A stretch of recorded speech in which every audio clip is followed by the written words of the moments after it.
had a really good outing. And what Alex Cora will tell you about Corey Kluber is he's going to throw strikes. Now, the last 3 starts, they've seen a turnaround. You see the 2-0 record, 3.86 ERA, and he's given you 16-plus innings. Yeah, you don't need him to be the Corey Kluber of 5 years ago. Right. You need him to be a 4 or a 5 starter to give you 5 good innings, keep your team in the game. He's been known to do that. He can kind of figure it out as the season goes along. If he can stay healthy, he could be just what you need at the back end of the rotation.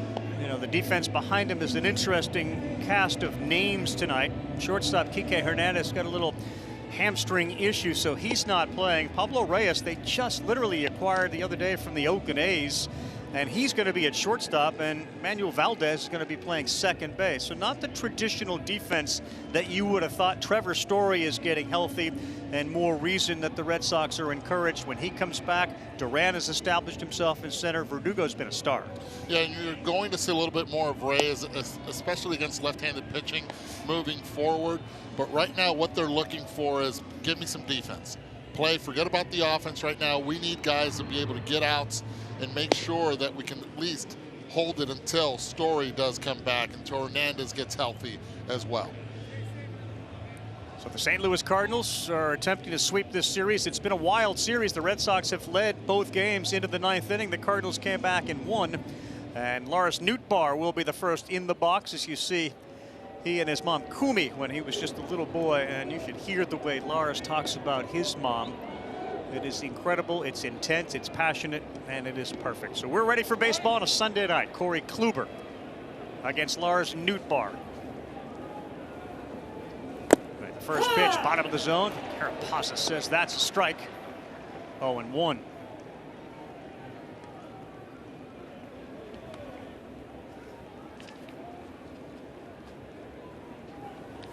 That one is fouled off. 0-2. Now the challenge for the guys that don't have the strikeout put away pitch.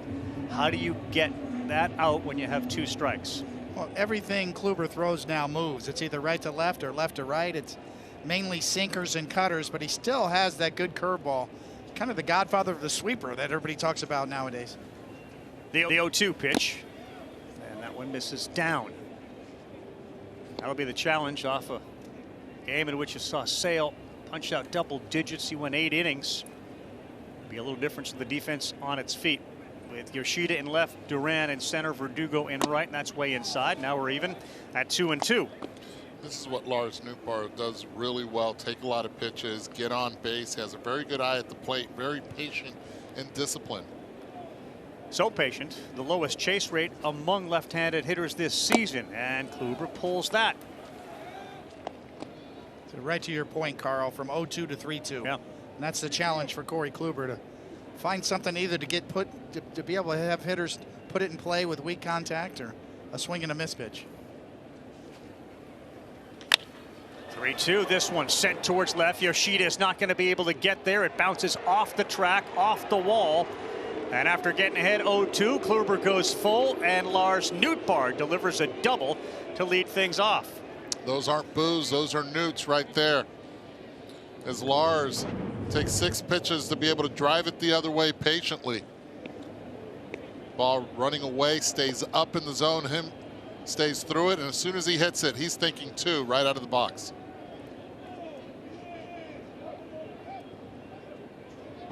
Ballpark that yields as many doubles as any ballpark, gives up 1 to Nootbaar. Here's Paul Goldschmidt.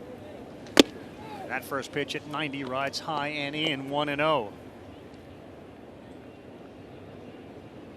And there's Mom Kim with son Paul. A terrific start to the season. Over 300 with 7 homers, 20 runs batted in. Gorman off second. That pitch is in there for a strike.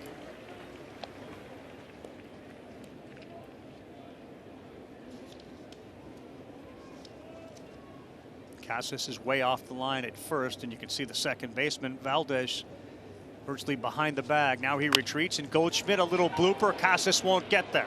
Nootbaar will round third. He's going to come in, and a little blooper. RBI single for Paul Goldschmidt. 2 batters in. It's 1-0 Cardinals. There are 2 hitters in Major League Baseball that do this really well. One of them is in Toronto, Bo Bichette. The other one's right here at first base in Paul Goldschmidt. Runner at second base. You see the changeup grip. Ball stays up. He's just trying to stay behind it. Trade places with Nootbaar at second base, and what he does is ends up at first but drives the first run in. Here's Nolan Gorman batting third. He fires this ball to right. Verdugo now is there, and he is able to make the play. Attacking Corey Kluber's first one, and the first out for Kluber.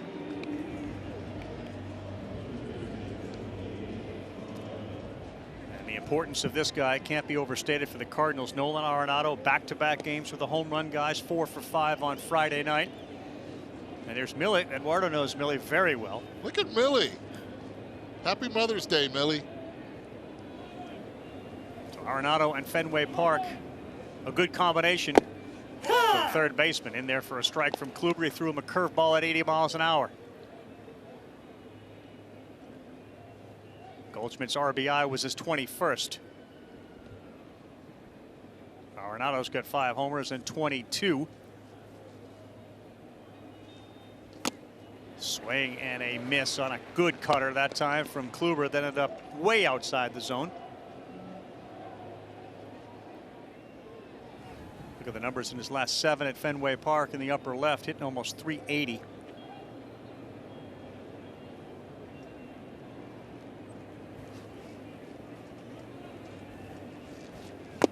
And he got him way out in front of a curveball, and Arenado strikes out for the second out. Well, you can call it a curveball. That's what Kluber calls it, mainly because of the velocity. But you can see sort of the seams create that kind of orientation that makes it sweep. A little more horizontal movement away from Arenado. Wilson Contreras, the designated hitter, in the middle of all the action in the 9th inning last night. That one is down low. Goldschmidt has 5 stolen bases. He's at first base. An RBI single brings in Nootbaar, who doubled, and it's 1-0. He's a DH tonight. He's going to be the catcher on Monday. Oh. See what Contreras does right there. That left foot gets out of the box, meaning he's disengaged with the pitcher, even though he's looking straight out. He's looking at the timer right now as it says 12 on the countdown. Now he's ready, engaged with Kluber. I think that's a smart thing to do if you're a hitter. That bent right in there, an 81-mile-an-hour curveball. See, I love this. If you get in the box too quickly, then you give extra seconds to Kluber, not only to freeze you as a hitter, but to freeze the runner at first base.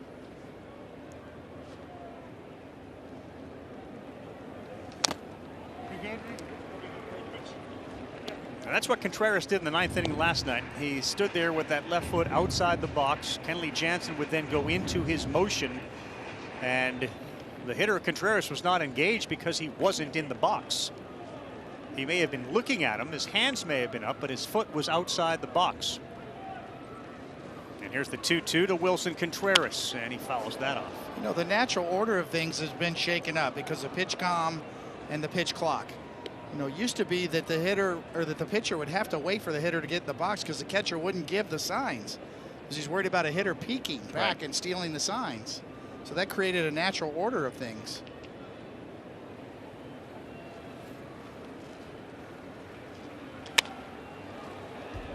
Stays alive. See, right now the pitcher can get the sign right now with pitch com or call it himself. And the batter's nowhere near being in the box. Yeah, he doesn't need to be. He did just call timeout. He's shaking that right hand of his a little bit. Got maybe buzzed on that late swing to stay alive. Feel that vibration, Eddie, up here? A little vibration, especially when you hit it right off the end of the bat.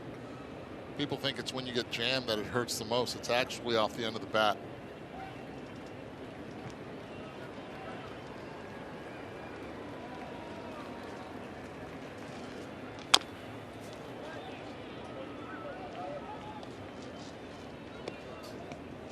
$5 years, $87.5 million for Wilson Contreras. Of course, replacing the legend Yadier Molina.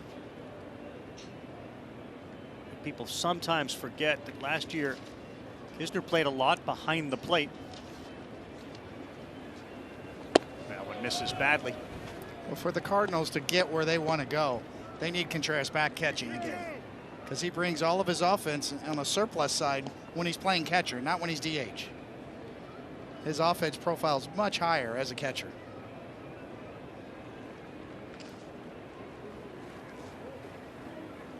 Runner goes, and Contreras swings and misses. Kluber picks up 2 strikeouts in the inning, but Lars Nootbaar with a double to lead things off. He gets plated by Paul Goldschmidt. It's 1-0 St. Louis. Kluber punches out 2. The Red Sox coming to the plate when we come back on Sunday Night Baseball. We've already seen 1 hit off the bat of the leadoff man Lars Nootbaar for the Cardinals. They are 2nd in hits. They are 3rd in extra base hits, runs, on base, slugging, OPS. In all of baseball, they score runs, and tonight Miles Mikolas will try to make sure that lineup, led off by Verdugo, will not do that. There is Elaine. Miles fired up to be pitching at Fenway Park. They were at Wrigley, now they're at Fenway, and you can take a look. His last 4 starts have been very, very good. First pitch he throws tonight, it's in there. Strike 1 to Alex Verdugo. What will Miles Mikolas throw tonight?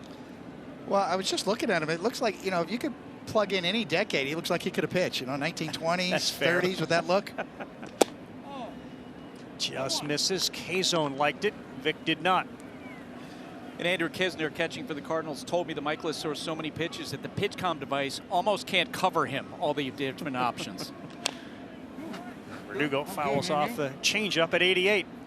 It's pretty evenly split between a 4-seamer and a sinker. So back and forth, a little over 25% of the time with each of those pitches. This slider perennially has been his best pitch, and this year as well. 231 batting average against. That 1-2, that misses. Down 2-2. The first inning's been a problem for Mikolas. Opponent's batting average in the first inning is .405. His ERA is .788.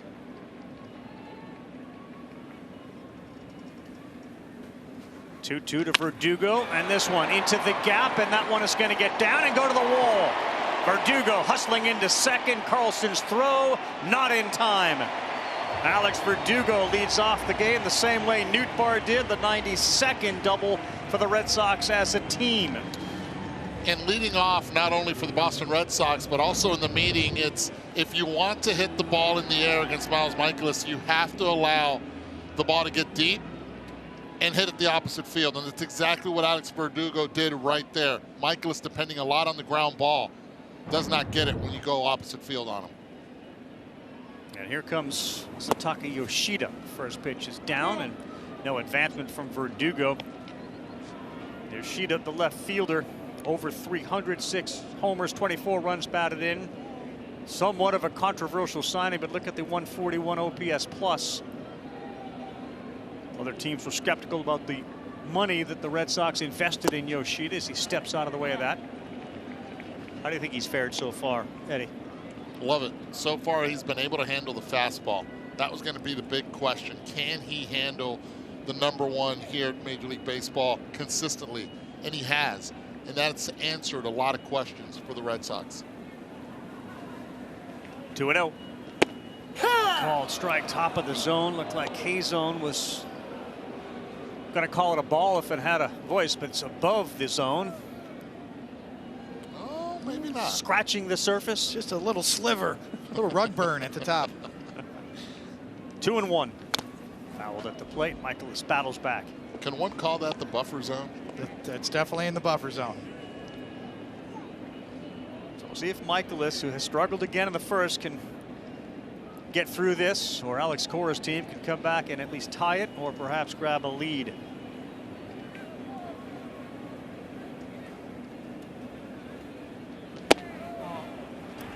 Misses high. Arenado's at third. DeYoung is at short. Gorman is at second base.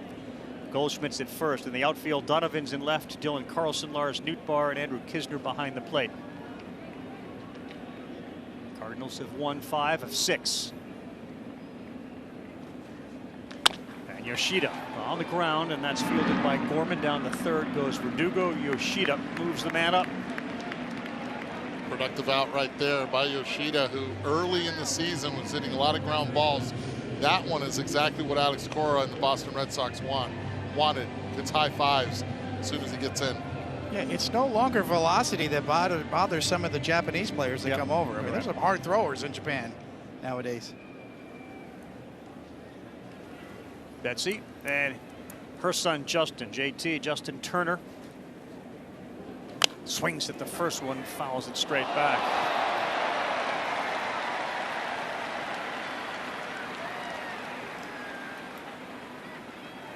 I believe, Eduardo, that is a Boston Bruin hockey player who was down in the field earlier with his son. In there for strike 2. Always said hockey players are one of the best athletes in the world. Watch this catch. Oh, man. Used to catching pucks. Impressive. Foul straight back. Now, he caught that with 2 hands. Little League World Series, we caught one with 2 hands, and Kyle Peterson was sitting next to me, and he buried me. You can't catch with 2 hands. 1 hand. I'm like, what? You ducked. He caught that with 2 hands. He doesn't have a glove. He's barehanded it. You got to go 2. 0-2 to Turner. Another foul ball. Did not catch that one with 2 hands. Missed it.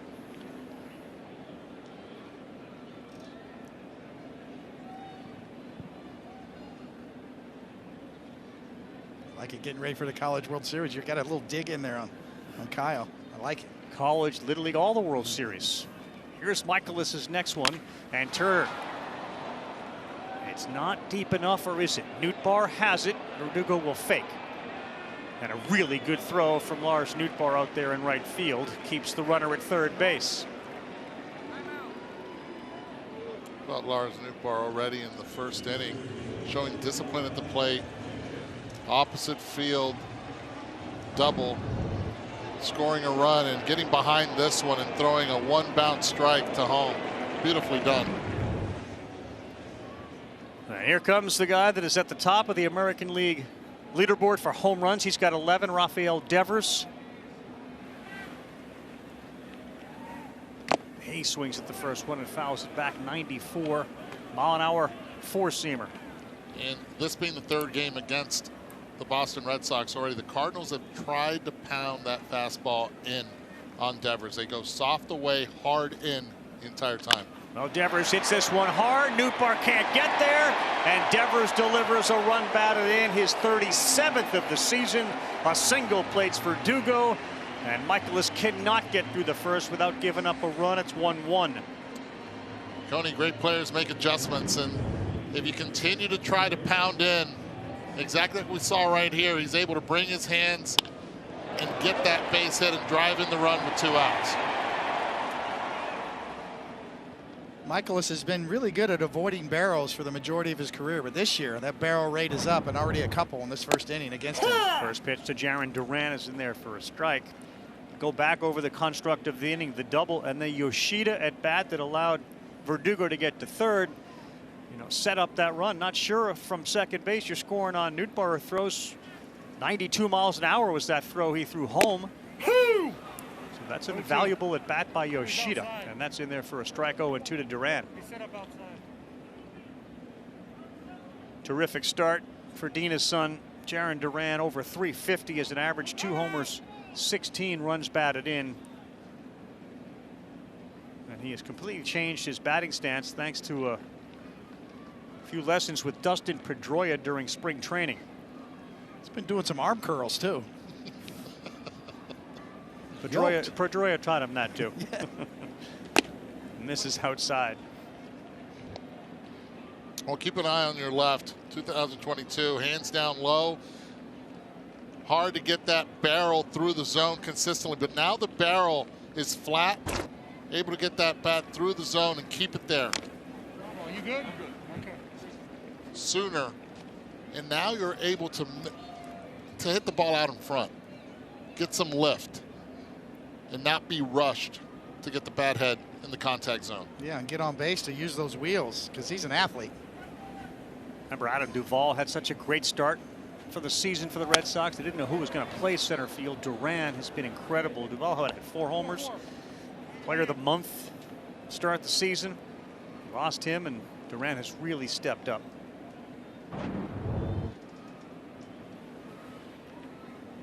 It's a bat path, just flat through the zone long enough. Right at Goldschmidt. A line out will end the inning. Hit hard off the bat of Duran, but we played one and we are tied 1-1. St. Louis, Boston on Sunday Night Baseball.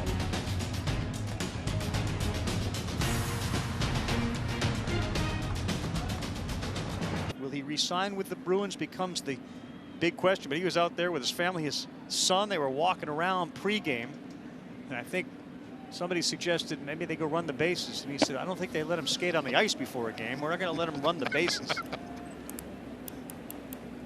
Big game 6 tonight, though, right after we're done. Edmonton and the Golden Knights. Fair to say that still the Bruin fans are in shock of what the Panthers did to them? There's no question, although the Panthers keep doing it. Yeah, they do. What eases the pain a little bit is what the Celtics are doing. As Lisa watches her son, and that's in there for a strike to Brendan Donovan. Jason Tatum today, a Game 7 playoff record 51 points to eliminate the Sixers. And he's doubled his number of strikeouts from his last start.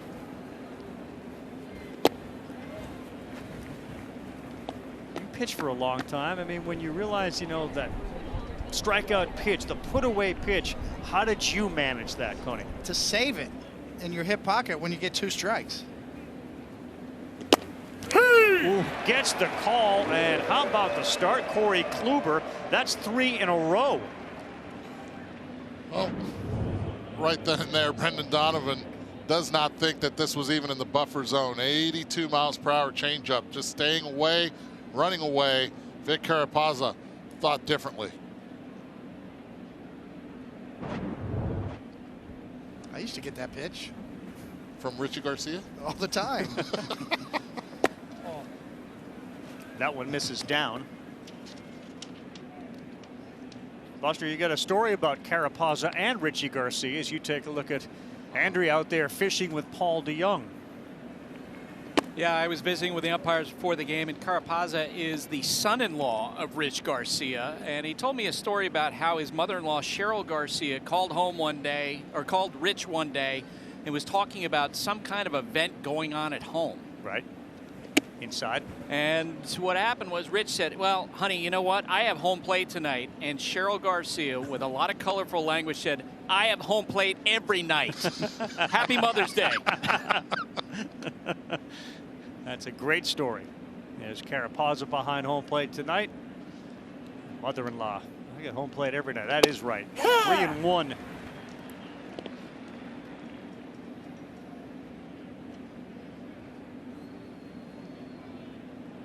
So he's got the camera on the mask, and we'll take a look at this next one from Kluber that way. Called strike 2. 3-2. Yep, you got it. I'm out.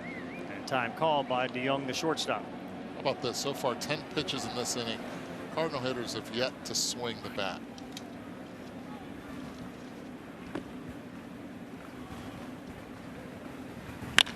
That was swung at. That one was smoked to center field. Duran just turns and looks, and it is gone. Wow, what a smash from Paul DeJong. 425 feet. It lands. It's DeJong's 4th, and it's 2-1 Cardinals. Woo! Guess that's what happens when you swing the bat, right? I mean, it was loud. Paul DeJong saw how fast that left the bat at 106.4 miles per hour. 3-2 count, did not miss it.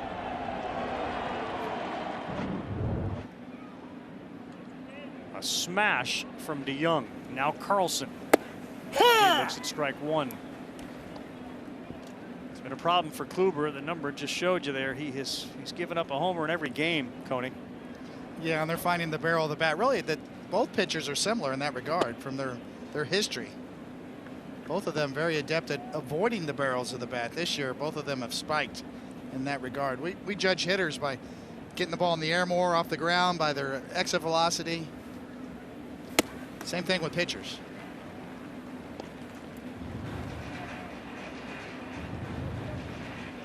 Yeah, you got it. And there is Dylan Carlson's mom, Karen, Melody Young of the Cardinals baseball operations staff, thank you. She's helped track down all these photos of the players and their moms. Put a lot of time and effort into this, and of course thanks to the moms who are willing to share those pictures. 1-2. Foul tipped, and it's back to Kluber off the catcher, Reese McGuire. Kluber's barrel rate last year, all year long, under 7%, about 6.9% of all batted balls that were barreled. This year already over 10.8%, not including tonight. 3.9% jump just year over year, and this is from Corey Kluber last year. So is that less movement? Is it less velocity? What is it that's allowing the hitter to barrel it up?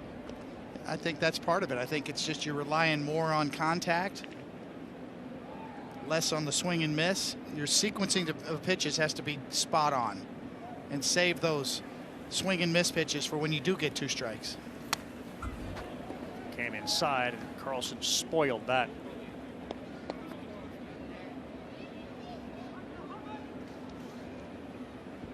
Maniacal in his workout routine. Corey Kluber was amongst the best pitchers in baseball when he was for the then Indians and now Guardians. And that's hit hard, and that's through the hole. Stumbling out of the box was Gorman, but a single. And I think got to keep an eye on Dylan Carlson. Almost like his leg buckled there after he hit the ball. Yeah, Stubby Clapp right now, first base coach with left hand up, trying to see if Dylan's okay or not.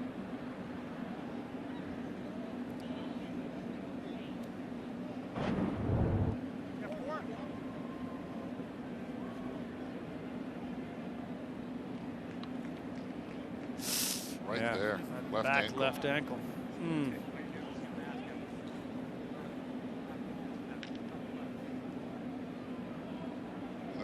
The desire to get a base hit, though, once you see that ball go through.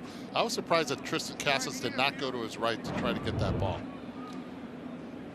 And as soon as Dylan saw him break towards first, Payne came back as soon as he stepped on first. I don't blame him. Keep an eye on Tristan right here. This ball, you have to know where the second baseman is. That's one of those step and dives, and no one does it better than Paul Goldschmidt, who has more diving plays this year than anyone else in the infield in Major League Baseball. So good news, Carlson's going to stay in the game. Center fielder tonight, part of what has been a very crowded Cardinal outfield with Burleson, Nootbaar, O'Neill is banged up now, Donovan. And of course, Carlson himself. And now Kisner, the catcher. One down in the second. A home run from DeYoung put the Cardinals up. And this one is sky high on the infield. Valdez, the second baseman, makes the play. Guys, keep an eye on the wind. We saw right there where Valdez thought he was under it, and then it started taking him to his left. The flag's been swirling around. That's the one above us. The one in center field is actually swirling in a different direction as well, so towards right. Watch where he thinks he's under it. Wait a second. I would have botched that one. First one, and Nootbaar's in there for a strike. Got the game started with the double. And Lars, if he had had about 12 more plate appearances, he would rank 5th in the National League in on-base percentage. We mentioned what a good eye he has. He smoked a double to get things going for the Cardinals, then later scored. He swings that one and fouls it straight back. Second consecutive at-bat for Lars that he starts the count 0-2. Last time Corey went with a changeup 0-2 against Lars. Missed away.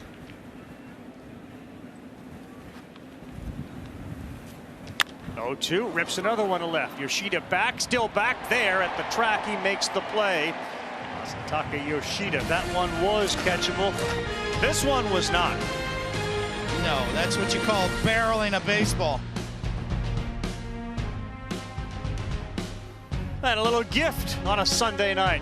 Mother's Day. Paul DeYoung happy. 2-1 Cardinals.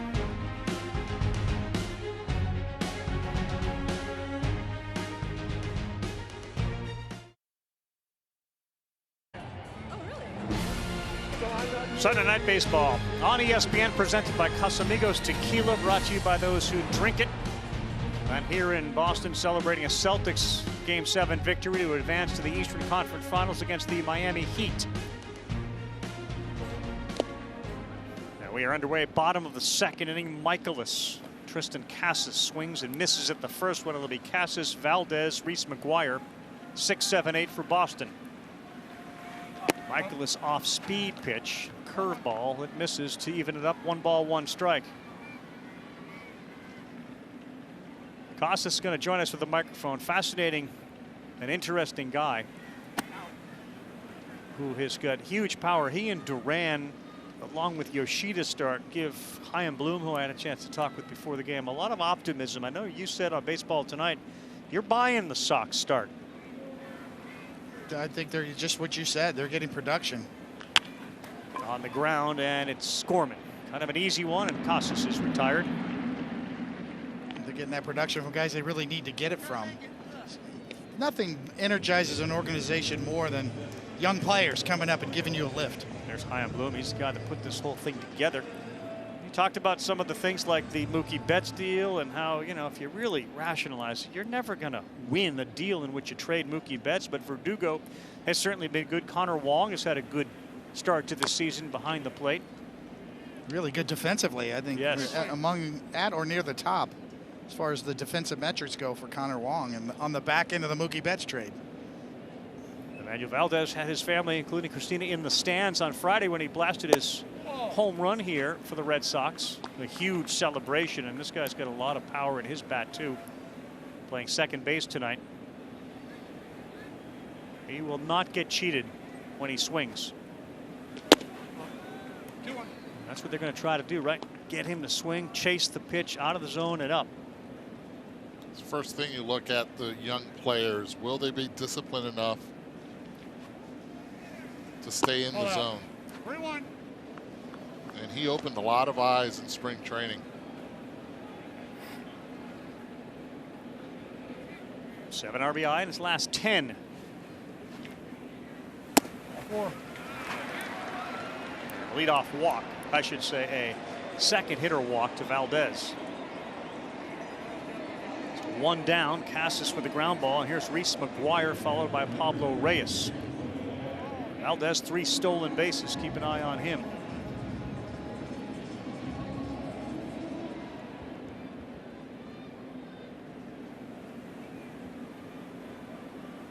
Bottom third of the Red Sox order has been very successful for Alex Cora over the course of the season, as Michaelis' slow curveball is fouled off.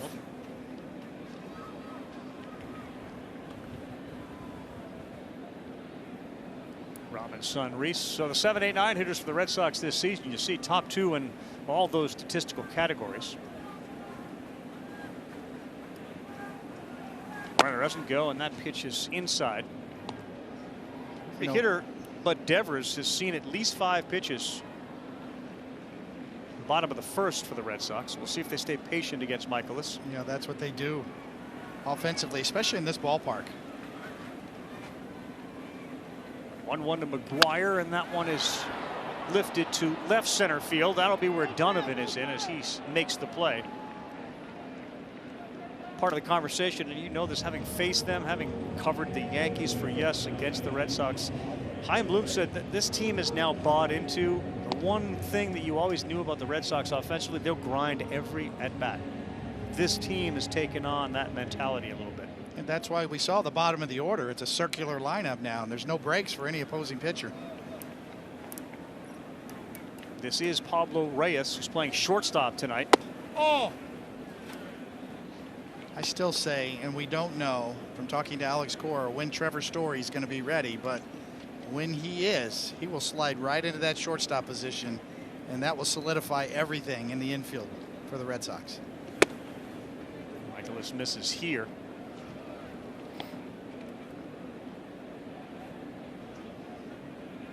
So Reyes was part of the A's system and really couldn't stick with the A's, and we know what the A's have done this year.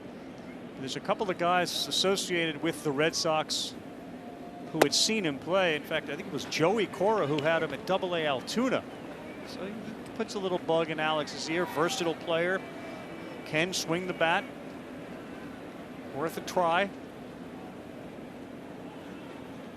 Big brother taking care of little brother. Yeah. And a 3-0 pitch.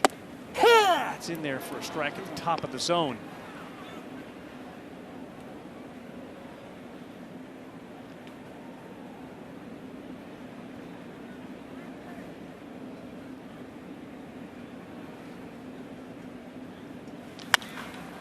This one's into the seats. Okay, in this situation now, 3-2, 2 outs. The outfielders have to take a few steps back. They've been playing pretty shallow, especially Dylan Carlson in center, but the runner will be in motion. Want to keep the ball in front of you. Anything over your head will end up with a tie game.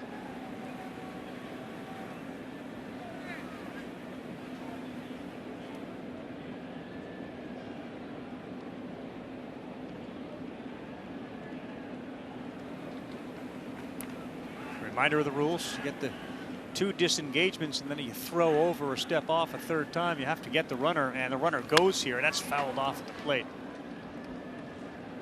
Valdez was in motion. Carl, you were mentioning how Michaelis was really looking forward to pitching at Fenway Park. He said Adam Wainwright told him about warming up in the bullpen in right field. He said, you're going to have a guy about 2 feet away from you as you warm up, just telling you how much you stink. Time out, time out. There's no place like it right there on the visitor side. Is that what he was saying? You stink? I'm paraphrasing. So see that red bag down there with the baseballs? That's where you're standing, and you see the people are just that close. Valdez was going, and this ball is popped up. And the shortstop is there, DeYoung to make the play. Tristan Casas will put that microphone. You can ask him a question. Hashtag AskSNB on Twitter. Goldschmidt, Gorman, Arenado coming up. Actually did it the other day where I walk to the field every day, so typically I just keep my head down, try to, not make as many eye contacts as I can. But yeah, I stopped and stared at a tree that I hadn't seen in a while. I don't know if it's because it's May. I don't know if I'm used to just seeing, this place with no leaves or anything on the trees. But yeah, it was beautiful. It's green everywhere, and everything's going good. Goldschmidt fouls that one off. So you stopped, you saw a tree in bloom, and you hadn't seen that all winter here in Boston, right? No, hadn't seen it all winter, Yeah. and I don't know how long it had been green for, so that's exactly my point. I should have taken my advice, I guess, a little sooner. So you live close to the park then? Yeah, I'm right around the corner. I'm not going to disclose that address, but yeah, I try to go walking distance. Driving in Boston is pretty hectic. Lots of bikers.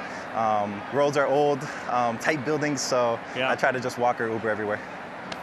All right, here's Goldschmidt, 1-2 from Kluber, and that is hooked foul. Well, what's your Boston experience been like? I love it. Like I said, tight roads, old setting, but a young crowd. I think I fit right into it, and the fans have been awesome. Everybody's been awesome in Boston. Never really given me a problem in the early going. So that's what we got. Well, Yeah, to center field, there. hit on the line, but it's caught out there by Durant. I got one. No, I love Boston so far. Everything's going great. People are treating me great. City's awesome. Finally starting to warm up. Hopefully my balls will start flying a little bit further, but everything's going good. You're very comfortable in your own skin, and we've seen some of your skin, right? You like to lie on the ground before games, suntan, etc.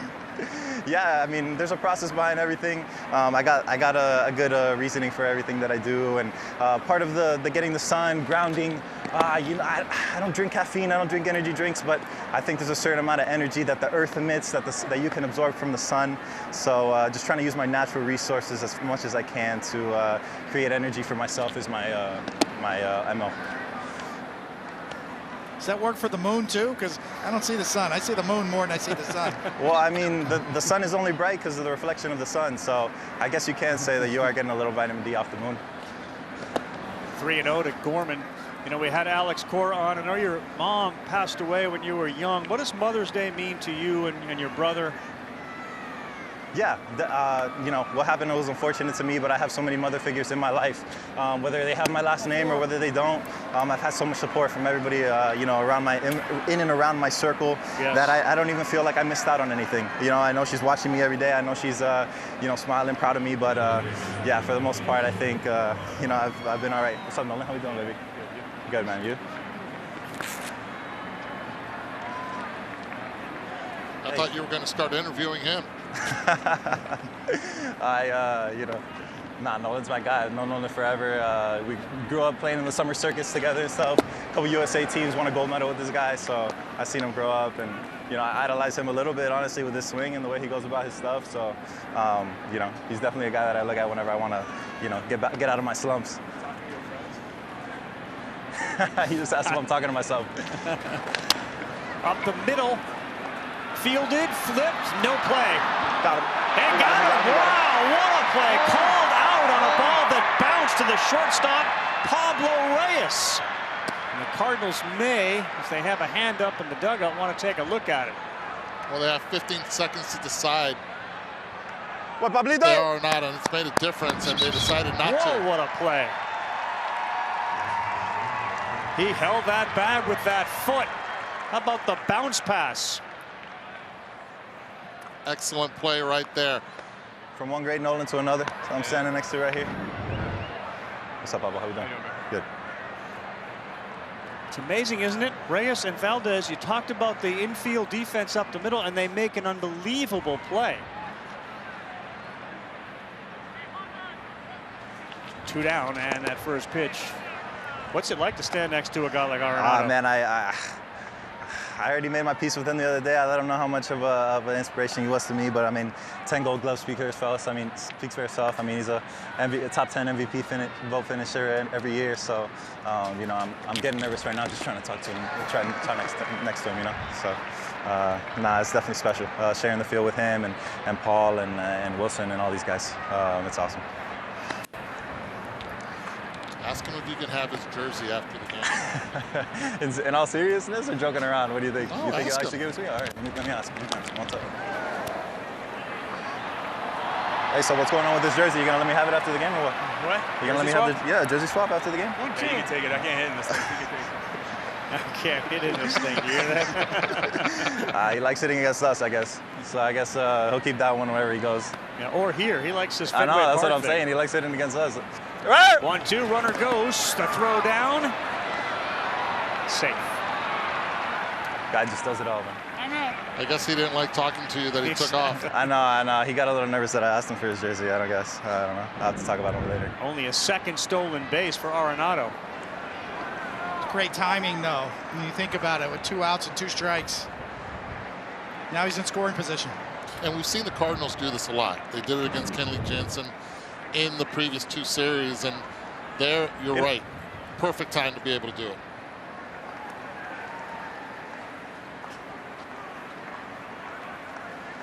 Two.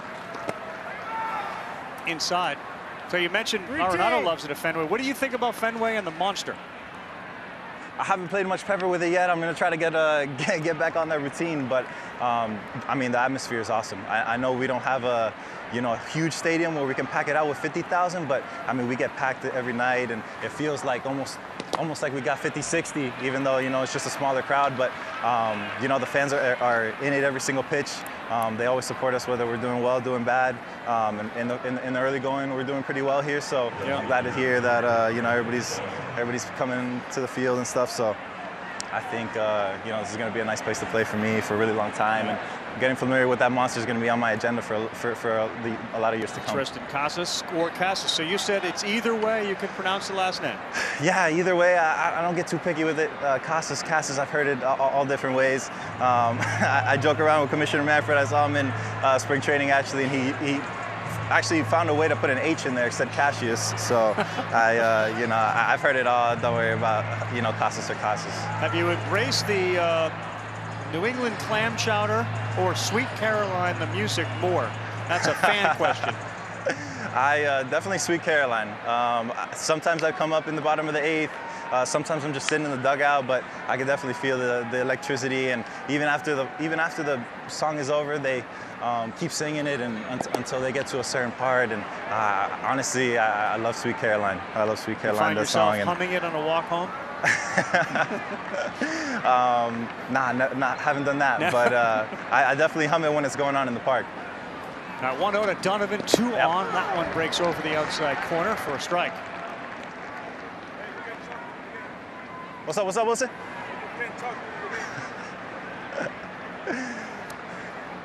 said I can't talk during the game.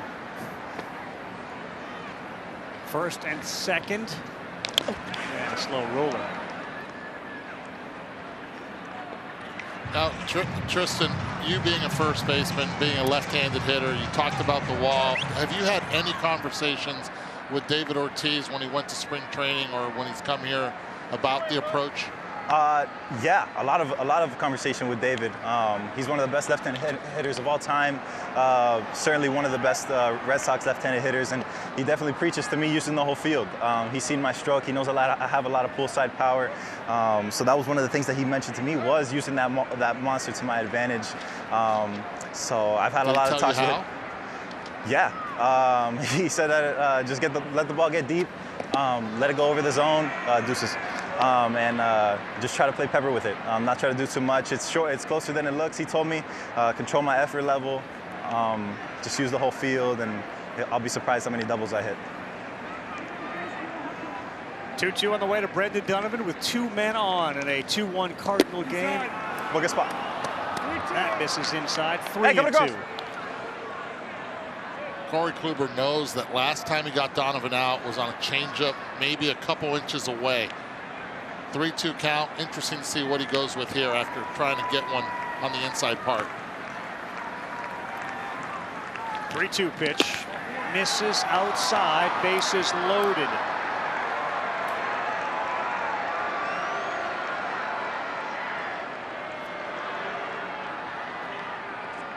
Hi, Tristan. What's the biggest adjustment you've made here in this year?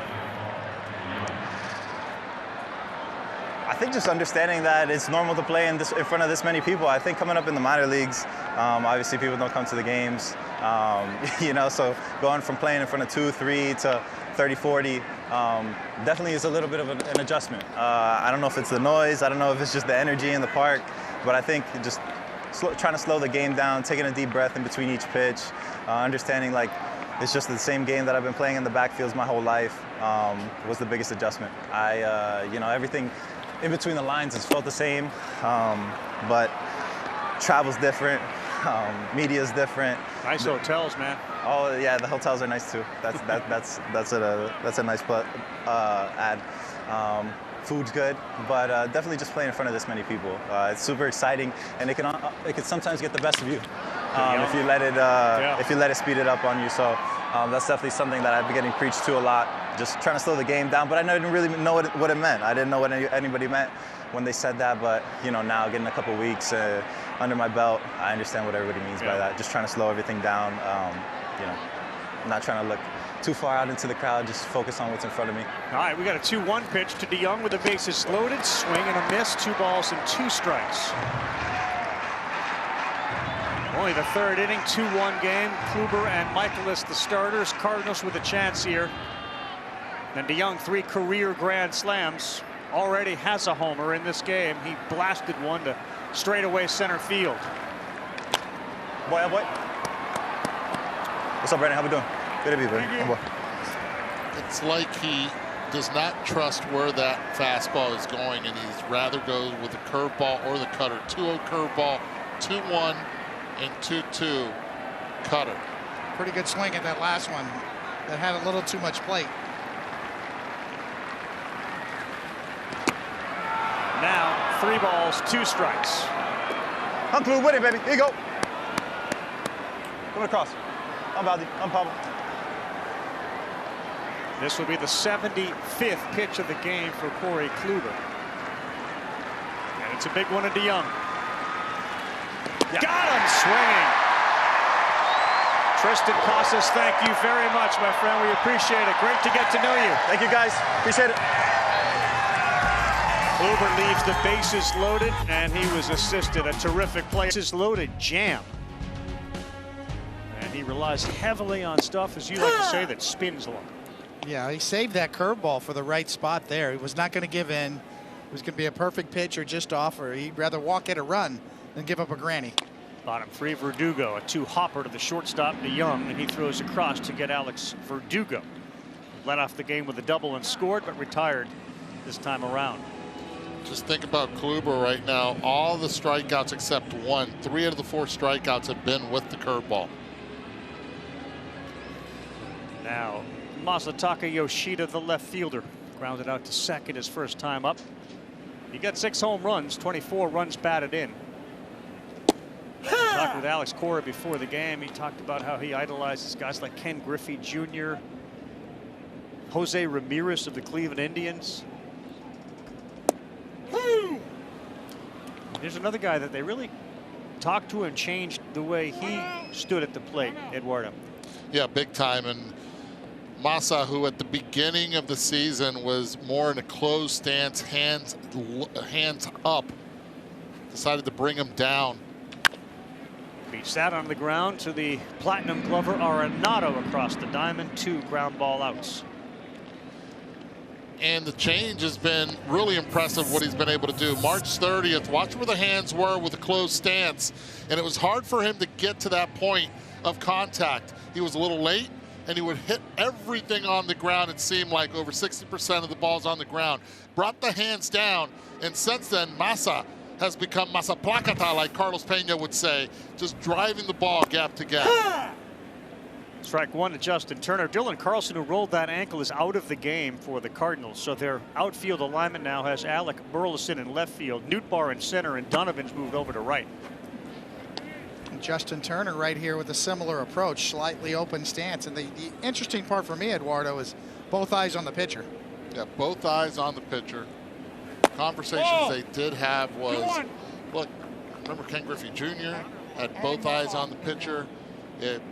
You're just a lot better if you're able to do that. And Masa had lost himself a little bit from where he was when he was playing in Team Japan to when he got here in Fort Myers before taking off north to go with the Red Sox. But I think it's been really impressive for a guy that's not been able to see major league pitchers first time around. He's been able to do damage after that adjustment.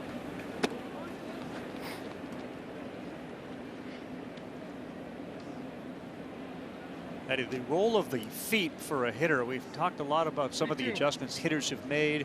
Certainly Max Muncy in Los Angeles. Turner's feet really start to move a little bit. You can see that right foot a couple times, and then he fires into one and he hits it foul.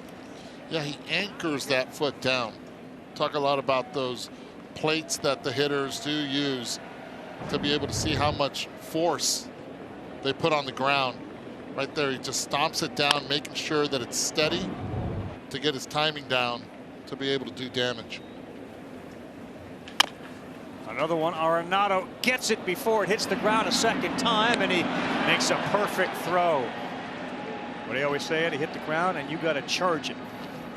Ball hits dirt, charge. And if you're Nolan Arenado, it comes pretty darn easy. We've been seeing it for many years. Paddington Arenado, throw on the run, money over to Goldie.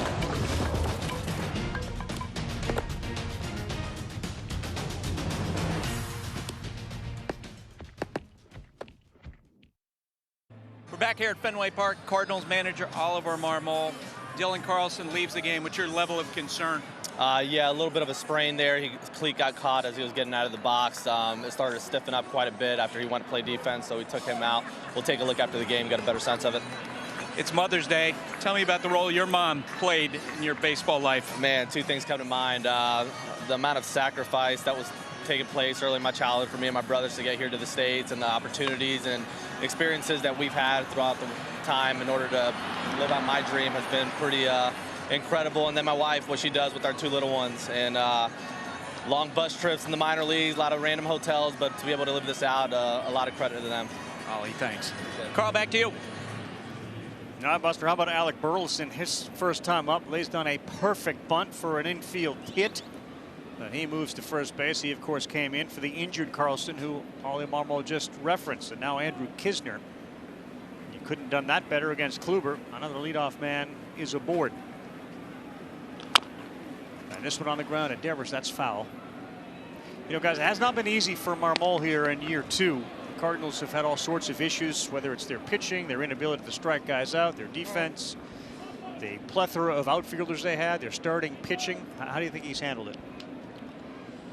You know, for Ollie, I think it all started last year, right? Because you had the Molina retirement. You have Pujols, the same thing. This one smacked to center. Duran goes back. He turns. He looks. And another massive home run, this time by Andrew Kisner. His second of the year, and it's a 2-run shot for the Cardinals. Production from the bottom of the order. And it's 4-1 St. Louis. He didn't miss that one at all. 106.8 miles per hour. The distance is straight away center field. Spinner stays up, stays flat. Did exactly what it was supposed to do when that ball stays up there hanging. 432-foot home run. Kluber now giving up a couple, and they have been shots. DeYoung, and now a 2-run bomb by Kisner.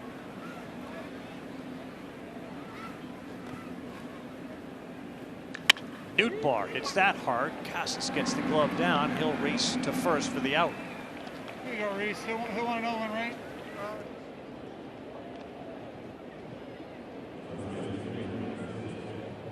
It was a really smart play by Burleson for that bunt single to get Kluber right back into the stretch after a long inning in the last inning.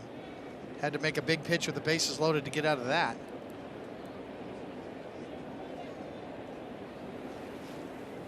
Goldschmidt inside corner, strike 1.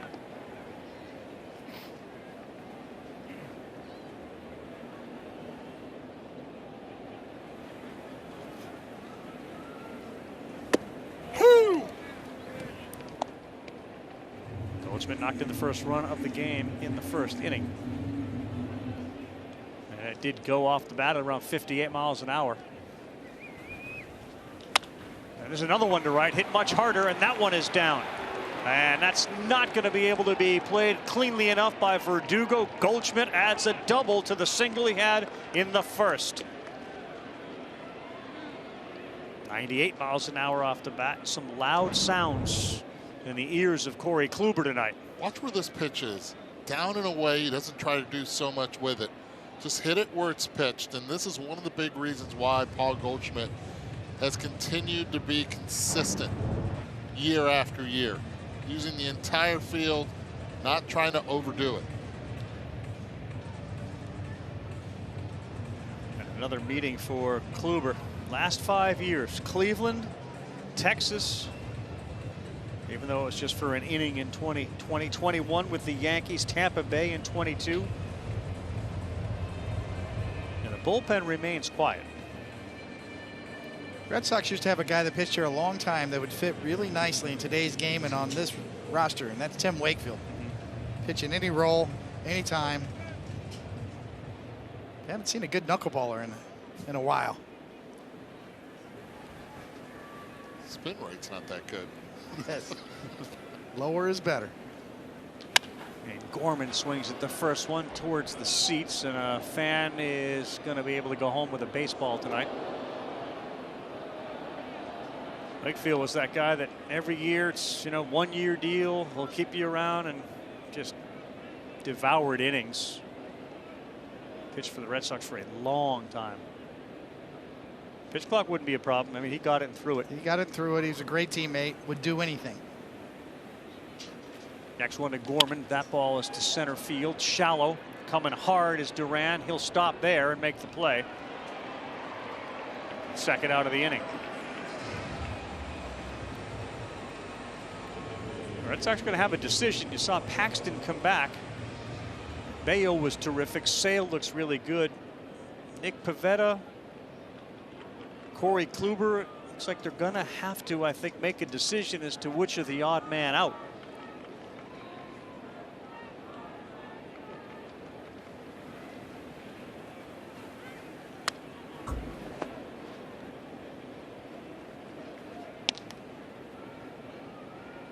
Sense the relief on Ollie Marmol's entire being, seeing Arenado hit the way he has here at Fenway. 4 for 5 Friday, back-to-back games with home runs. That's in there for a strike, 89 miles an hour, and he's confused by it on the sinker.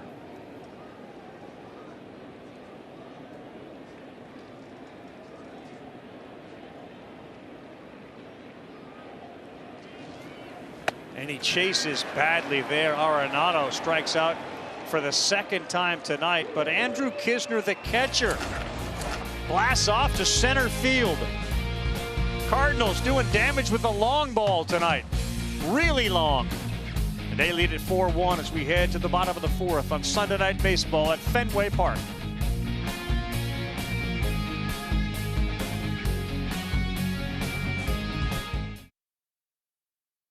Manager Alex Cora, tell me what you're seeing tonight in Corey Kluber. Command is off. And the walks and the location of his pitches, not the usual Corey Kluber, but he's giving us a chance to win. I mean, one more inning, hopefully, and then we turn it to the bullpen. Rafael Devers signs the biggest contract in Red Sox history in the offseason, $313.5 million. How has he responded since the start of spring training? He's been great. I mean, obviously on the field performing, but in the clubhouse, there's a kid that the last few years, his voice is one that everybody listens to, and we're very proud of him. Alex, thanks. Carl, back to you. All right, Buster, thank you very much. So, trying to understand, if Corey Kluber's command is off, then it becomes a question of can we race to our bullpen and still be in the game. It's a hard way to play a game, isn't it? Well, it is. I mean, you see him shooting for the corners, and knowing that he's got to be all over the edges of the plate in order to be successful. And in the meantime, this is exactly what they've been trying to do the entire series against Devers. Hard in, soft away. Made the adjustment last time. If it leaks, he'll get you. That's why if you're going to miss, you have to miss really close. Yeah, great look from Umcam on a 2-2, and Devers smacks this one in the same place he hit one earlier. Right to the gap, hard off the wall. He'll have a play at second base. Here's the throw. Devers dives, and he right away says, go and check. He went with a swim move, but he is called out at second base. Yesterday it was called out at second base as well. Didn't even get to second. Watch the swim move here. He's right. He's right. safe.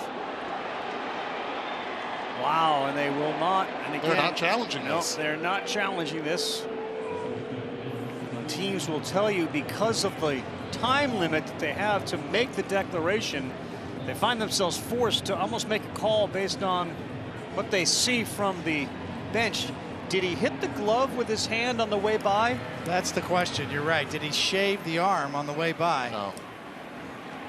The Red Sox will not appeal, so Devers is thrown out for the second consecutive day, and this one off the bat of Duran to center field, and there's Nootbaar to make the play. Back-to-back good plays by Nootbaar in the outfield.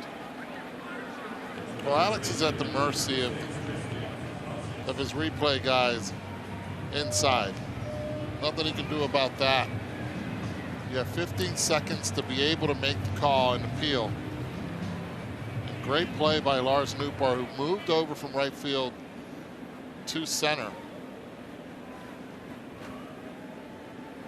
And now Casas in a potential quick inning for Miles Michaelis.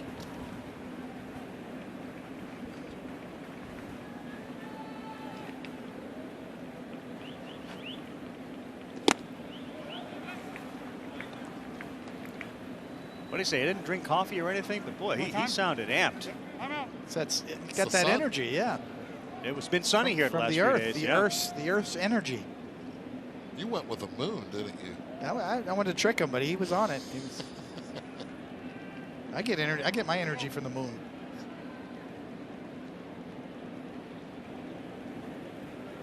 Fly out in the backyard, just basking it. Yeah, I just got to step out.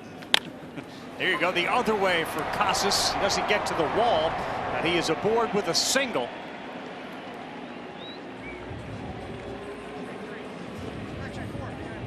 Go back to that Devers play at second base, and the question was, did he brush the glove with that left arm, or did the glove brush the left arm of Devers?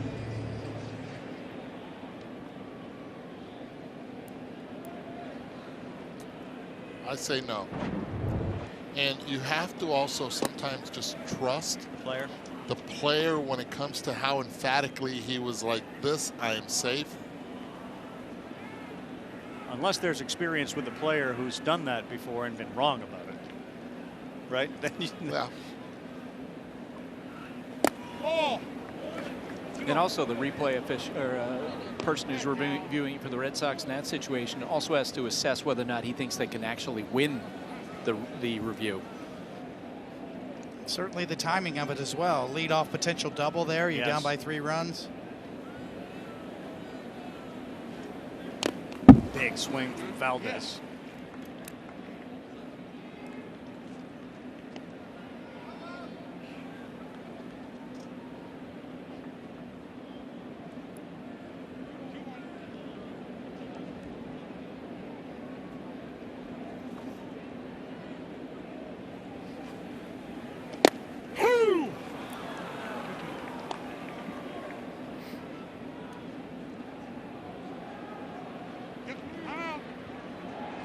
Michael is throwing a lot of strikes. Pitch count's in good shape here.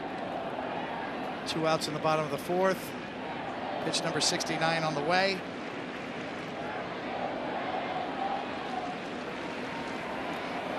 Former member of the Astros organization, part of the deal that saw Christian Vasquez go to Houston, but a ground ball to second that's flipped into Young to end the inning. Michaelis survives that shot from Devers thanks to William Tyler James. An equally important grandma to Mitchell Scott got a chance to paint home plate white on Mother's Day. Buster has the whole story behind that tradition here at Fenway Park as we try to expose fans at home to traditions at each of the ballparks every Sunday. That head of groundskeepers, David Miller. And guys, every game you'll see him bring somebody out.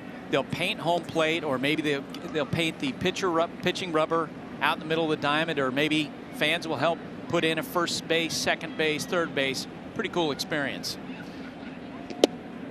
That's in there for a strike.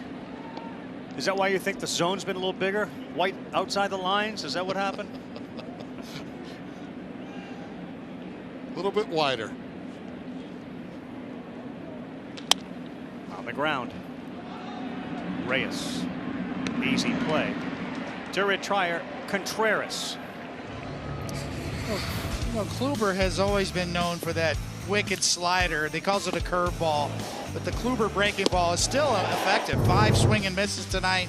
It's the other stuff that's really burned him. He came in, the sinker, opposing batters were batting .405 off of him coming into this start. That only got worse tonight. So the cutter sinker combo is the part that's kind of hung him out to dry a little bit. You heard Alex Cora talk about command. He is commanding the slider or curveball, whatever he calls it.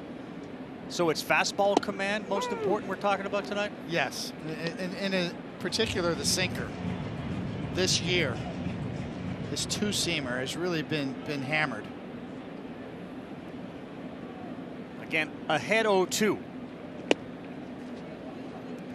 This is the thing. Does he have a pitch to get a lefty out with a swing and miss?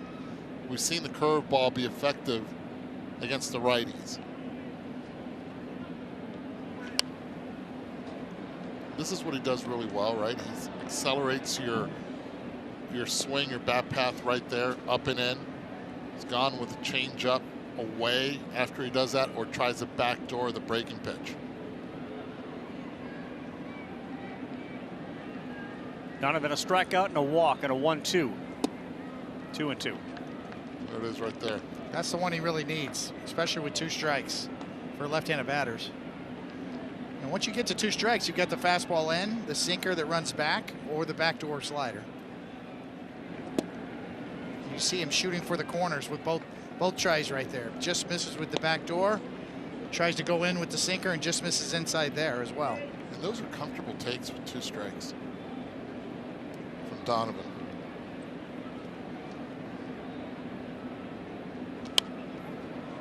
Fouled out of play. Of course, the Cardinals were at Wrigley Field before they came to Fenway Park, and they had a recent trip to Dodger Stadium. Donovan at Wrigley played 3 different positions, made 3 web gem type plays. 109-year-old park at Wrigley, he said it was just as cool a place to play as he's ever been. And sends this one down the line, left field, and tailing towards the seats, and it'll go foul.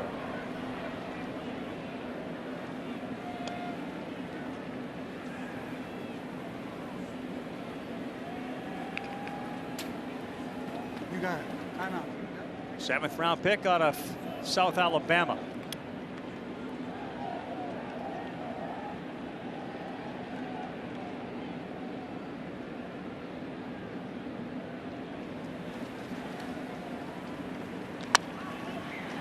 This is playable. Duran camps under it. And the Red Sox center fielder catches the Donovan pop-out. You can stream games for free this Mother's Day on MLB.tv. Blackout other restrictions apply. Visit MLB.tv for details. Brennan Bernardino is warming up in the Red Sox bullpen.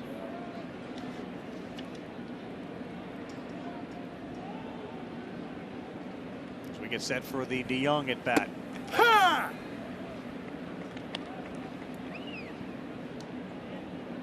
One of the things, as you take a look at Bernardino in the bullpen, one of the things that Ollie pointed out about Contreras behind the plate is how many guys went to the WBC and how difficult it was to get adapted to guys that weren't even there.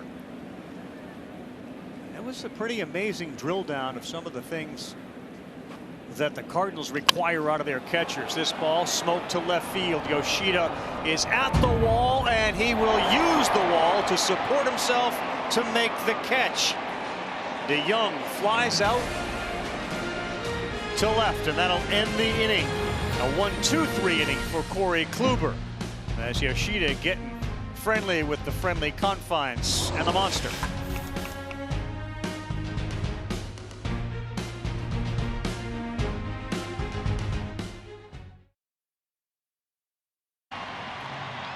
Back on Sunday Night Baseball. Been a good day for Lars Nootbaar. He's made some good plays in the outfield.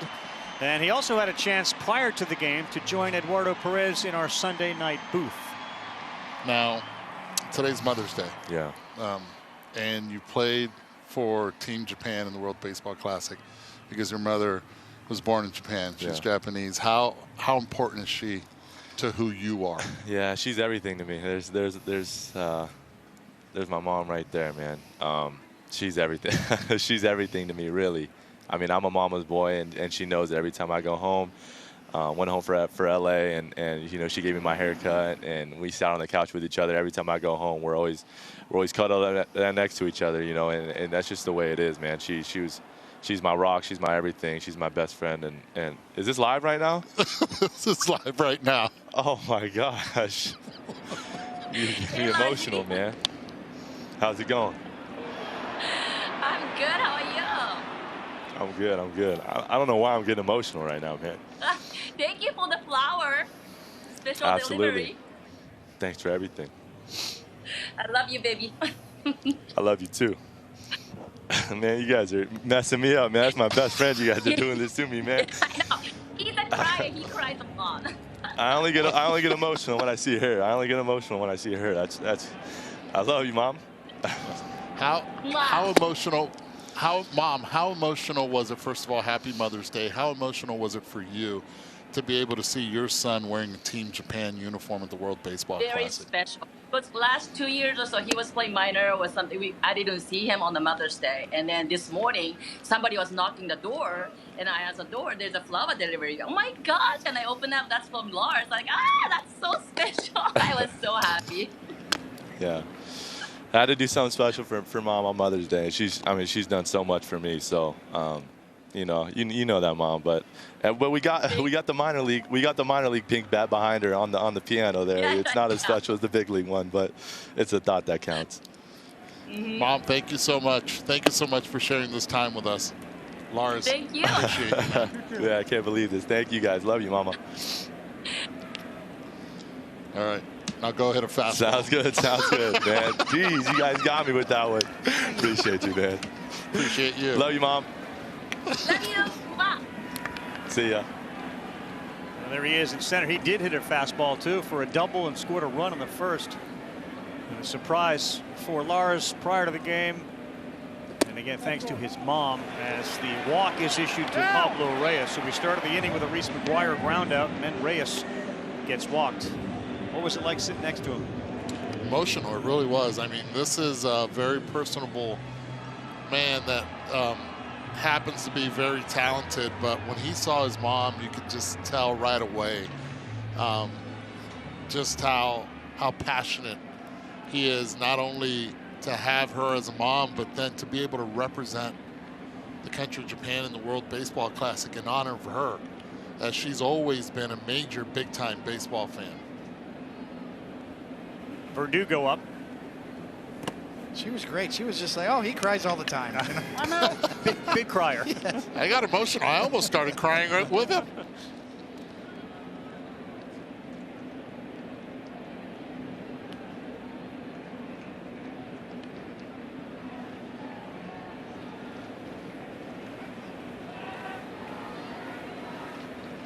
Masa Yoshida were WBC teammates for Japan, the eventual champion, as that pitch is in the top of the zone for a strike to Verdugo. Also, I was having a conversation with Lars about, Japan, and what did you think when you first went as a player, not as a son of? And he said, well, I was going to go to a 7-Eleven, and when went downstairs hotel, it was just a couple blocks down, I could not get there. It took me a 5-minute walk, took me over an hour to be able to get there because the fans recognized him, and just, it was, he's a star now in Japan. He is a rock star in Japan. Called strike to Verdugo, who took the WBC very seriously as well. Alex Cora was talking about Verdugo.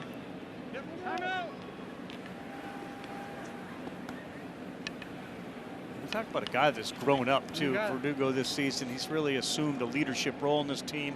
Had some big late inning heroic type homers, walk-offs. And we'll see, down 3 runs if Alex Cora's plan. Corey Kluber kept him in it. Now they get deeper into the game. Can they take advantage? As Michaelis wanted that pitch. He's frustrated right now. Coney, as a pitcher, what do you do here? Because Carapazza already had taken his mask off on the walk. 3-2, runner goes, fouled off. On the walk to Reyes. Yeah, you got to know your umpire. You're right. It's a great point, Eduardo. This is not somebody that you can sort of continually voice displeasure with. Michaelis already has once. He's already put him on notice. I thought Kinzer kind of took that breaking ball down and out of the zone that was in the box. 3-2, Reyes goes again. Verdugo on the ground. They will not have a chance for the play at second with the runner in motion, and Verdugo is retired. That's why he couldn't get to a 7-Eleven in Japan. Lars Nootbaar, the Prime Minister, was doing it after a soccer goal. USC Baseball adopted it. Shake it. So we're going to sign the Salt Shakers. You don't understand how big he became in Japan. I mean, massively, to the point of 7-Eleven, but way beyond that. Yeah, way beyond, to the point where there were no more pepper grinders in Japan. You couldn't find them anywhere. Could not find them anywhere. When the Prime Minister starts doing it, you know you're doing something right. It's a pretty good career move by him, right? It really was. We talk about brands and marketability.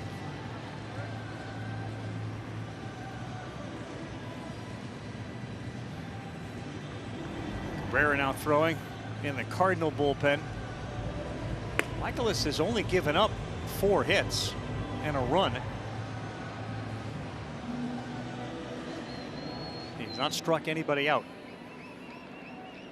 And he faces Nootbaar's teammate from Team Japan in the WBC. He's got Yoshida to ground out twice tonight, and that's in there for a strike. Well, Michaelis has had good control. 65% strikes, 55 strikes out of the 85 pitches. But you're right, not a lot of swings and misses. Only 4.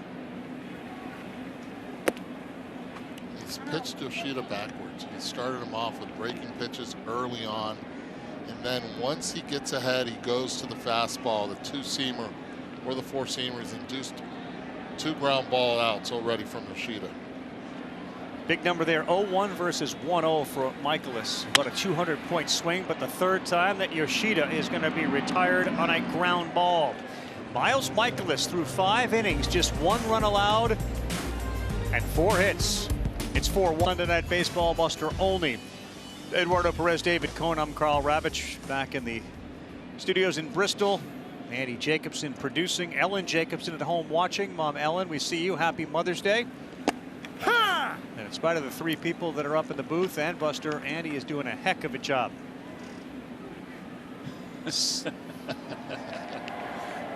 Snatching victory from the jaws of defeat every Sunday night.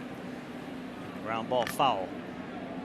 So a new pitcher for the Red Sox who's been really effective is Brennan Bernardino, the lefty. Through on Friday night, and in fact all of his 5 outings at Fenway have been scoreless. 5 innings, just a couple of hits, 3 strikeouts and a walk. Picked up off waivers after being released by the Mariners, and that ball is sky high to Duran in center.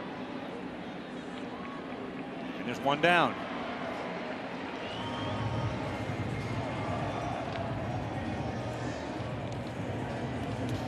Look at the bat path here of Kinsler, and I'm telling you, you got to keep an eye on how deep this ball went, and it went deep, 432 feet, because of the bat path. You see how it hits the sweep path, 8-degree attack angle, and it leaves the bat at a 28-degree launch angle.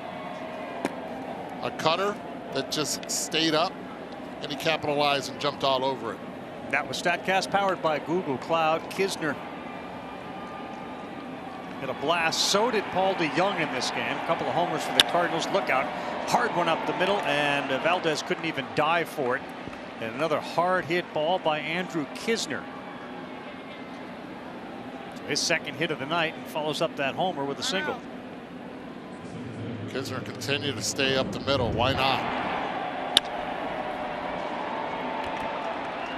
Right back up the middle. No chance for Valdez at second. This got to be a thrill for his folks who actually took a train up here from Richmond, 10 hours, and they've been here the whole weekend. He said they're having a blast.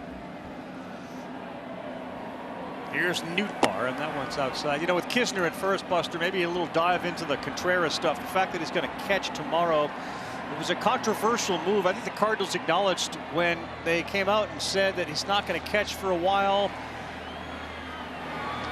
On the ground, and that's through the hole. And now the Cardinals are in business against Bernardino.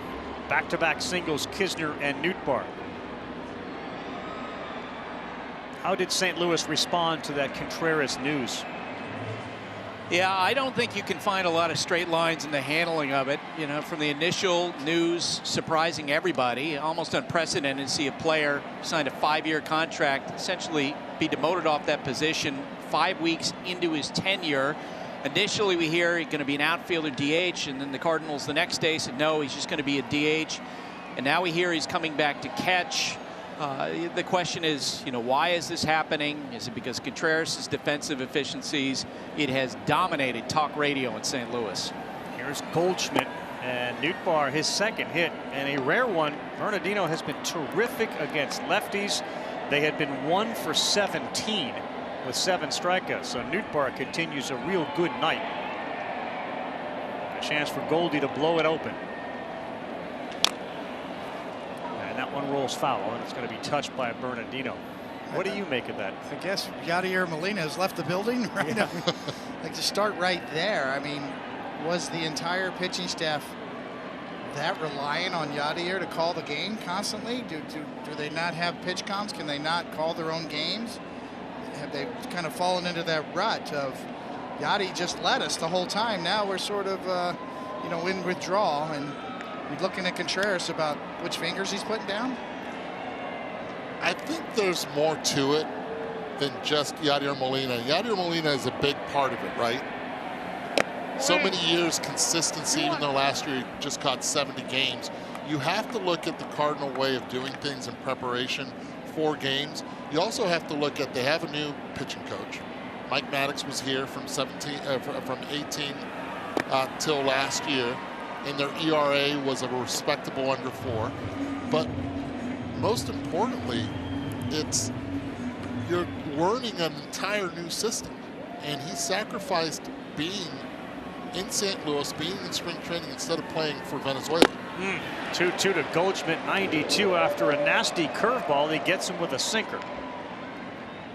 So there are so many factors, but to say that Contreras isn't apt to catch those pitchers when those pitchers were actually the ones that were, most of them, not all of them, were at the World Baseball Classic, I think it's a little unfair for Contreras as well. But better do it now than, let's say, in August. Some of the pushback from the Cardinals, it's 2 weeks out of a 5-year deal. But can you get him to do what you want in 2 weeks? And you know, we're not privy to exactly what they want him to do, but what would your impression of what the Cardinals would like to see from a catcher? Obviously, it goes into the pregame work, the preparation before each individual series. Gorman ducks out of the way of that. I guess it's getting used to absorbing all that information and processing it all and then putting it into play. But I'll put it back on the pitching staff. You know, it's a different game now. You don't have to shake your head to get the right signals called. You can get the pitch comm on your wrist or on your glove and call your own game much easier. It's definitely a more analytical type game now, right? Dusty Blake, the pitching coach, as we see the comments both from Ollie and John Mozeliak, but it's a different game, and the way the Cardinals played is completely different than the way that the Chicago Cubs most likely prepared for games. But he signed December 4th. They had December, January to get him familiarized with the preparation before he got even to spring training. Set the expectations. A 2-0, and that ball is going to go foul down the left field line with some pretty good distance off the bat of Gorman. I'll give you guys a comparable situation that I recall when Jorge Posada was a young catcher with the Yankees. There was some pushback from folks in the coaching staff, even Joe Torre, in terms of who he wanted to play. Was it be Joe Girardi or Jorge Posada? And the general manager, Brian Cashman, really handled it very differently. 2-1. 3-1. What he did, guys, is that going into the 2000 season, because Cashman believed absolutely that Jorge Posada, switch hitting catcher with power, needed to be the guy, he let Girardi go, signed Chris Turner to be a backup, and basically told the staff, this guy's your catcher because he's so good offensively. And to Buster's point, I was a pitcher on that 2000 Yankees team, and my skills diminished overnight. And my first instinct was to look at the catcher and say, you know, Posada, wait a minute, I'm not getting what I need from my catcher. So the first thing that pitchers do is look to the catcher when you're not making good pitches. So with the benefit of hindsight, I was wrong back then. It wasn't Jorge Posada, it was me. And if you're the Cardinals pitching staff, yeah, you can look at, okay, how do we measure catchers now? Framing ability is a big deal. Stealing strikes. It's not bad, though. I mean, you look at the numbers for Contreras, it's kind of middle of the pack, top third. Yeah, there's no real deficiency there so far, at least according to the Baseball Savant and StatCast. So you're saying that the pitchers were spoiled for all these years? That's part of it. 3-2 way inside. That'll load the bases as Gorman draws a walk, and here comes Arenado, who has not looked great at the plate with a couple of strikeouts tonight. And here comes Alex Cora. So Bernardino is not going to see Nolan Arenado. The lefty's coming out, and they will go to Ryan Brazier, the righty, to come in. Another big chance for the Cardinals. They have the bases loaded again. Cora gets the baseball. Arenado comes up, and they are full.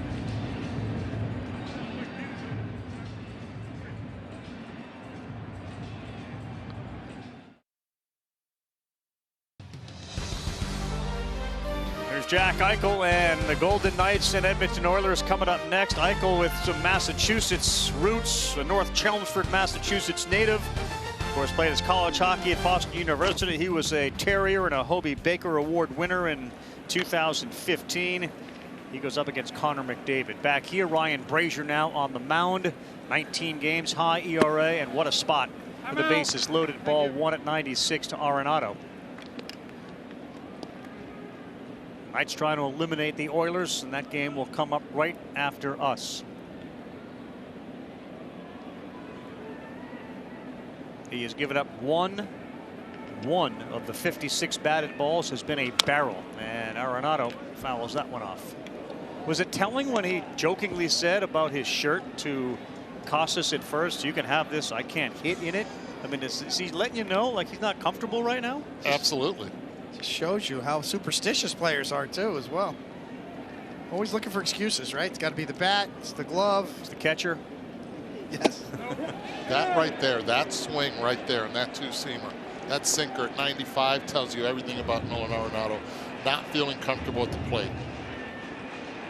That for him is usually a take, a soft take.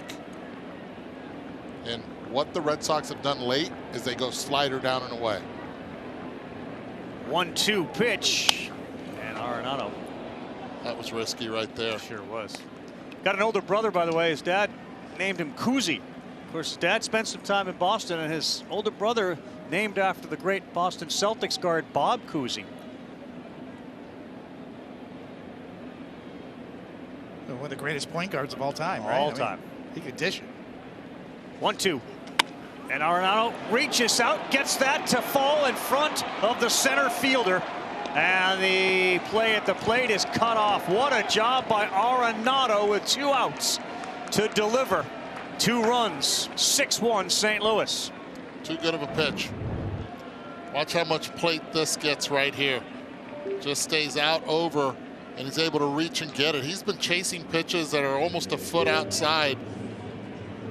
Gets it out there, and the common denominator in these 3 games so far played in Boston is that Nolan Arenado offensively has something positive to do with driving in runs, going deep, hitting it off the wall.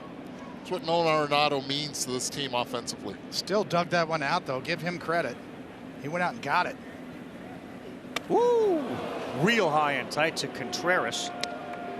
Kisner and Nootbaar both scored.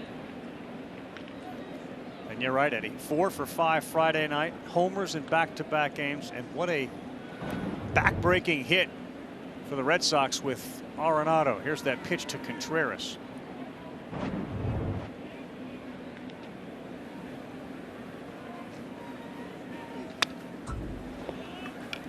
There's a toughness to Contreras that to me, I just love. Almost got domed with the last pitch, and he's in there swinging from his heels on the next one. I mean, to me, that resonates in a dugout. There's just a macho bravo, you know, there's just something about him, a toughness. Off the glove of Casas. Frazier's going to first to cover, and that will be a 3-4-1 putout. Hard hit by Contreras, but the damage done thanks to a clutch hit by Nolan Arenado. Drives in, runs 23 and 24. St. Louis got a commanding 6-1 lead here at Fenway.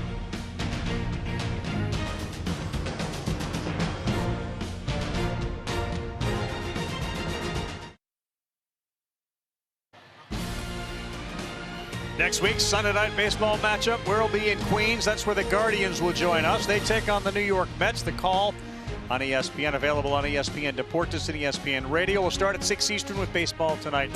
Sunday night countdown.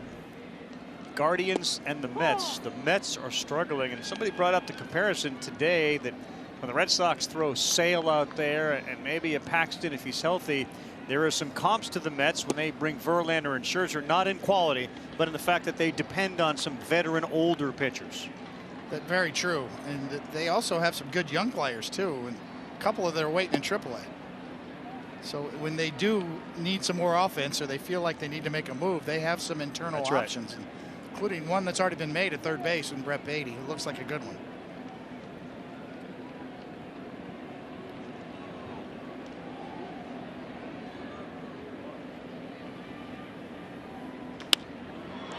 Turner, shallow right center field. It's the right fielder who's now Donovan there to make the play. And there's one out. There are still a few good ideas left in the world. Ours was to make our own tequila. Grab a glass, amigo. Our casa is your casa.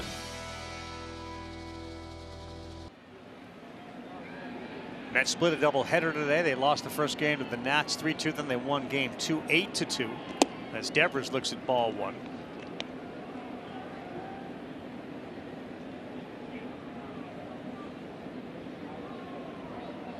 Guardians beat the Angels 4-3. Devers hits this one to center, and that sends Nootbaar back. And he is there, shy of the track for the second out. Guys, I had a fun conversation with Andrew Kinsler, their catcher, yesterday, and asked him about the PitchCom voice that Michaelis hears when he pitches. You know, I said, is that your voice? Did you do custom voice? He goes, no, it's the computerized voice. And Michaelis is saying he wants to get actor John Hamm, who's a huge Cardinals fan, to be the voice that he hears when pitches are called. That's a great question. We should ask our pitcher, like, if you could have somebody in your ear, like, who would you want to have giving you the pitch? You know, I'd want different voices, but, you know, one that's really emphatic when you want the call. Duran slapped that foul.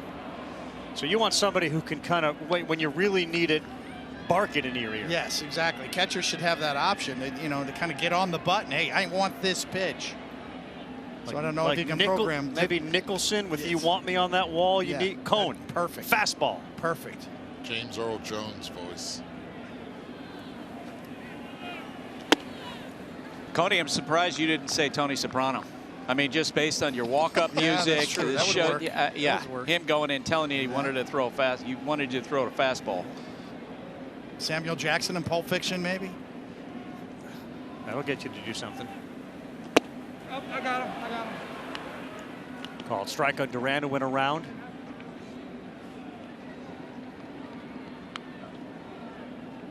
With a woman's voice in there, would that? That would be sort of, I think this is a good pitch, maybe, you know. On Mother's Day. Yes.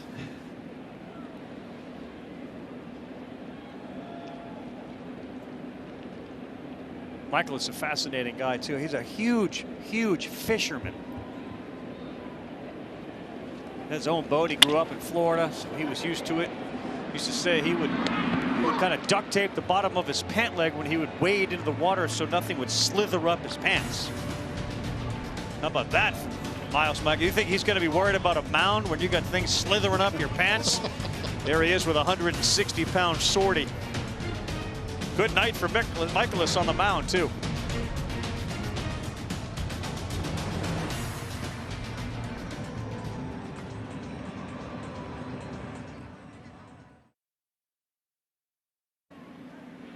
Take a look at our game track. It's brought to you by Geico. Terrific outing for Miles Michaelis. 6 innings, 4 hits, just 1 earned run. Didn't strike anybody out, but it's a pitch to contact team as Casas ranges to his right. And he missed Brazier. And that is going to allow a runner to head down to second base, and he will stand there, and that's Donovan. Plenty of time for Casas to find Brazier, and he threw him a fastball right by him. Yeah, he threw that one way too hard to Brazier. You always have to treat him. One thing as a first baseman is make sure you present that ball and lead him towards the bag. Throws behind him, just really hard. Watch how he sets right here. Just did underarm a little bit. No chance for Brazier to make that play. The guys, right after that play, Brazier pointed to his eyes, telling Casas that he just lost the ball in the lights. Here's one on a line, and that's caught by Reyes. It looked a little bit like a sinker.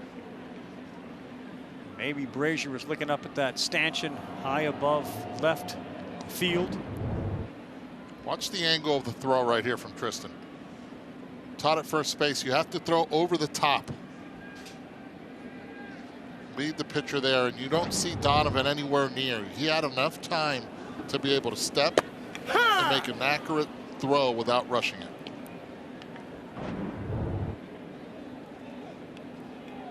Who was the best feeder of the baseball to you? Well, Keith Hernandez and Don Mattingly. Both of them were just fantastic. 2 good ones. 2 lefties. Reyes and Yoshida, and it's Yoshida, the left fielder.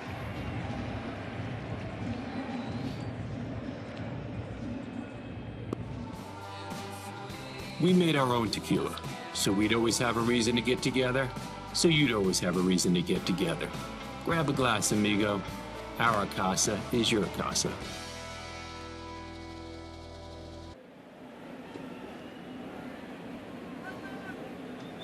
Here's Kisner, a homer and a single his last 2 times up. And strike 1 from Brazier on the inside corner. Underhand, overhand, didn't it matter? They just always hit you where you wanted to be hit, Hernandez and Mattingly? It's sort of like a quarterback with a little bit of lead across the middle, to Eduardo's point. Throws behind you kind of threw you off. I'm not no naming names, but was there somebody who you knew when you were running there, like this is going to be an adventure? I'm so happy I did not play with you because you'd name me in a heartbeat. Not one of your strengths? No, I love doing it, but it's just a perfect setup. One of the keys is if you've got time, that you can take a couple of steps towards the pitcher and shorten up the distance. Goldschmidt will give you a good flip. It's just the level of difficulty when you throw from down under for a pitcher who's in motion. Set up for disaster. Right back out of play. Best coverage in today's game, the Kisner homer through T-Mobile Multiview. The pitcher's reaction generally tells you. And Kluber's asking for a new baseball about the time Kisner hit first. He knew. Yeah, Kluber gave up 2 barrels, and they both left the ballpark. Big swing and a miss. Brazier picks up the strikeout, and Donovan will be stranded at second after the error. Bottom 7, Red Sox need some runs here on Sunday night. From the Cardinals, 2 home run hitters tonight.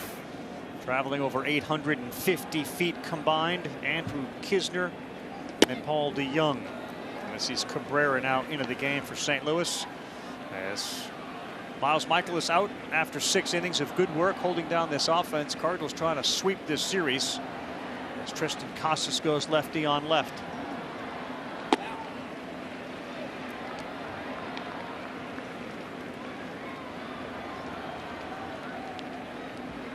Numbers for Cabrera. Strikeout rate well above Major League Baseball average. Walk rate high as well. And he misses there.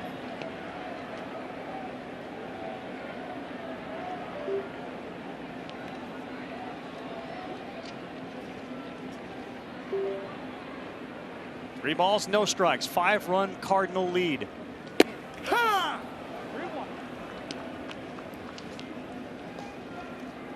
Sometimes when there's a 3-0 count, you'll get that call. The count matters in terms of umpire's interpretation of the zone. That's in there. So why would you get that if it's kind of borderline ball? But why would you get that? You wouldn't get it on an 0-2 pitch, but you might get it on a 3-0 pitch. And so it's just human nature. In every sport, there's tendencies umpires and referees get drawn to, even a home court advantage. Wait a minute, you think NBA officials? It's only natural. The human nature. The human element. Yes. I wish I had a whistle right now. Ball 4, the leadoff man aboard. Well, Miles Michaelis, really the key for me too was that 2-seamer. That sinker was on the black all night long. He threw it 30 times tonight. 9 times it got called a strike, and the other times he induced soft contact. And then when he did need curveball or slider to complement it, he had it, but everything was on the edges tonight. How about his first career start with no strikeouts? That's another interesting conversation about pitchers, Coney, and this idea that was raised by the baseball folks. They're so consumed because they get paid based on strikeouts. As Yoshida rips this one to the corner. Fair ball, home run, says the first base umpire. Not Yoshida, check that, I'm sorry, Emmanuel Valdez. Emmanuel Valdez, as Cabrera can't believe it stayed foul. Not fair. Hooked it around the pole. Welcome to Boston, Hennessy's. I mean, they're gonna. He's like, what happened here? Ollie Marmol is about to come out as well to have a conversation with Big Carapaza, but talk about hooking around the pesky pole. Yeah, you think Hennessy's Cabrera's has ever heard of Johnny Pesky? Boston is challenging the home run call. St. Louis is going to challenge it. The fans down there are really the ones that called it. That ball looked like it was on the inside part of the foul pole. Take another look at it. Do you lose the baseball as it passes the pole? Yes, you do. Yeah. It's got to be a foul ball.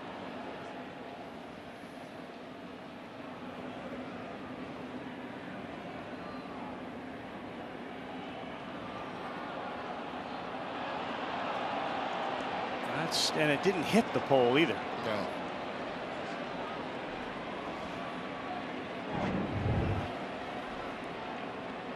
Good job in the video room to make a quick call to the dugout and get this thing challenged. After review, the call is overturned. The ball is foul.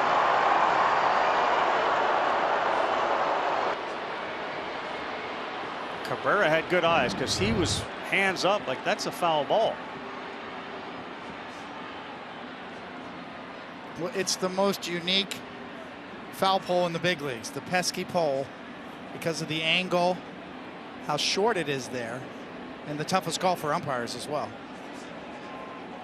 So Valdez comes back to the plate. Casas goes back to first base. Cabrera will find another location to throw.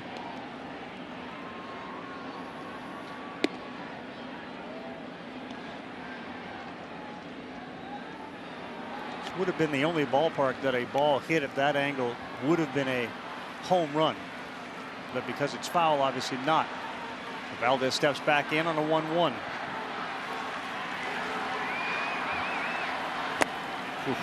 Cabrera decides to go with a wicked slider. By the way, Brendan Donovan is playing the deepest right field I've seen at this ballpark.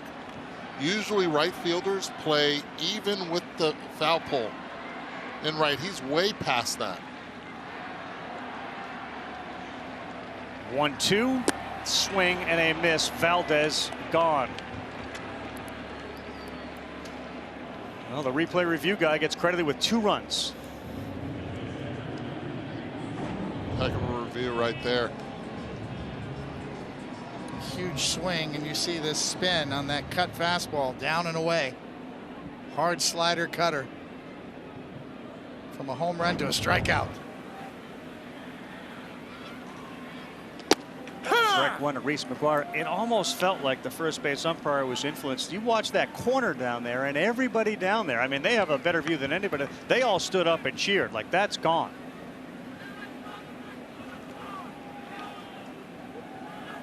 Valdez becomes the first strikeout victim of the night for the Red Sox.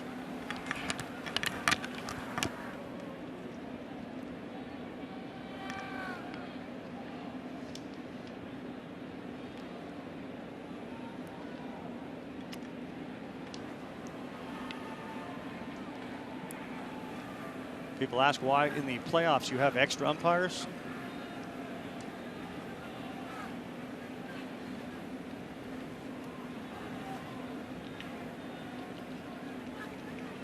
McGuire swings and misses. Hennessy's Cabrera, 96 by him. Back-to-back punch-outs. You can suit up this season at MLBshop.com. Check out the largest selection of authentic caps, t-shirts, collectibles, and a whole lot more. Gear up with your favorite team at MLBshop.com. Was it Buck Showalter who pointed out to us how important bat boys or girls are going to be, and important is your video review guy and how quickly they have to make a decision. And we've seen it come to play a lot in the first month and a half of the season already. Just with the time, 15 seconds sometimes is just not enough. Think about that potential double that Rafael Devers could have had if they would have reviewed it.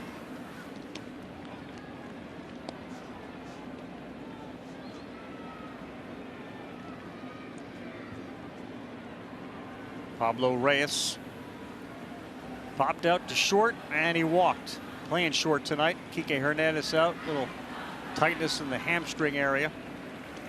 That one misses high and away. Pablo's shown a lot of patience tonight. Walked his last time up, saw 6 pitches there in his first at-bat. Saw 7 pitches before he popped out to shortstop.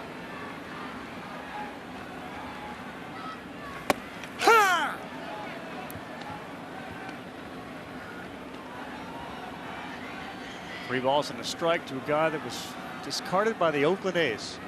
Here he finds himself starting for a team that's 4 games over 500 at shortstop. And he sends this one to shallow right field. Coming hard, that's going to drop. Casas goes to third base, and the Red Sox get a hit from Pablo Reyes, have runners on the corners with 2 down. Eduardo, you were talking about how deep, how deep the right fielder was playing? Yep, 67.5 miles per hour off the bat. And one of the reasons Brendan Donovan is playing so deep is because he has not played right field at this ballpark until the injury to Dylan Carlson forced Nootbaar to go to center field. And it's very misleading because of the pesky pole, how directly it comes in. You're so used to seeing the pole behind you. And in this case, he's playing very deep, not too comfortable in right. It's almost like having an extra center fielder here in this ballpark. We've seen that trend along all teams, sort of analytically driven based on no doubles. Doubles and triples do more damage than singles in front of you. Well, that's kind of been a trend that we've seen really across the big leagues.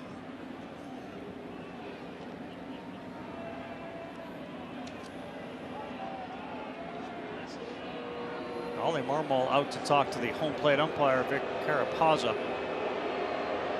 He's going to call the officials in. The umpires will gather. He started to point at his watch as if to suggest they had a violation.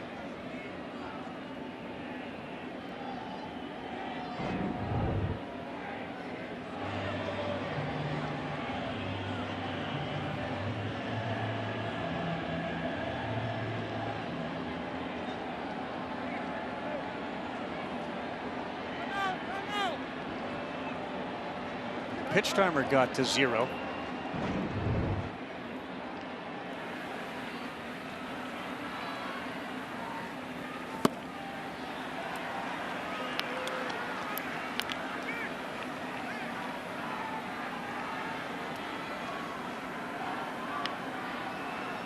I believe that was kind of overturned. Also looked like Verdugo wasn't even in the box with 8 seconds. Yeah, the batter comes before the pitcher. No matter where the pitcher is on the mound, the batter's got to be in the box at 8 seconds. And clearly, based on that replay, that Verdugo was not.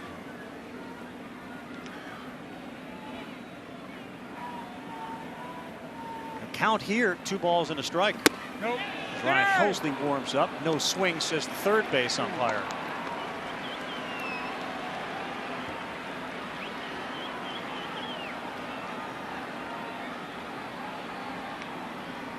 Well, he appeared to have given that pitch violation to the pitcher.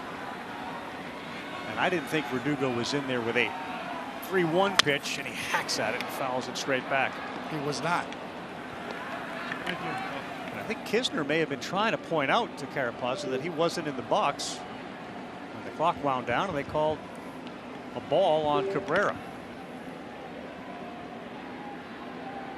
3-2 for a guy that's had as many big hits early in the season for the Red Sox as anyone. 3-2, men on the corners in a 6-1 game. Close pitch, and they are loaded. Hey, Papa. It's one pitch that Vic Carapazza all night has not been calling the pitch down. Saw Miles Michaelis also wanting it, and he got it right. Got it right. Beautifully done right there. Takes some guts to take that pitch right there. Well, the pitch clock violation that was called, that's ball 3 instead of ball 4.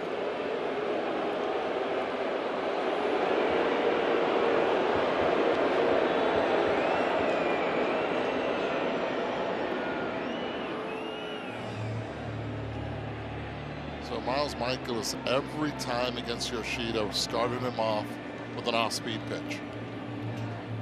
2 curveballs and then a slider.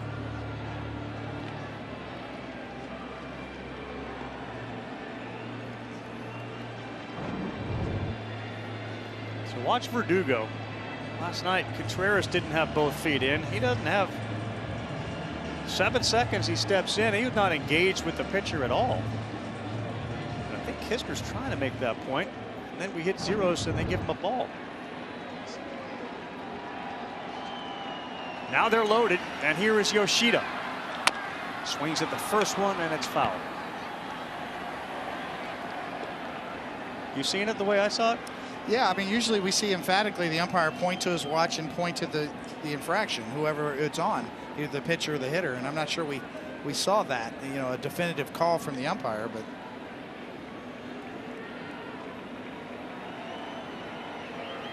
Oh, 0-1. And Yoshida lifts this to left, and it is playable for Burleson. He's there, and he makes the play. Cabrera pumps his fist. A whole bunch of stuff in that inning. A ball that was called a homer was overruled, led to a strikeout, and they leave him loaded. It stays 6-1.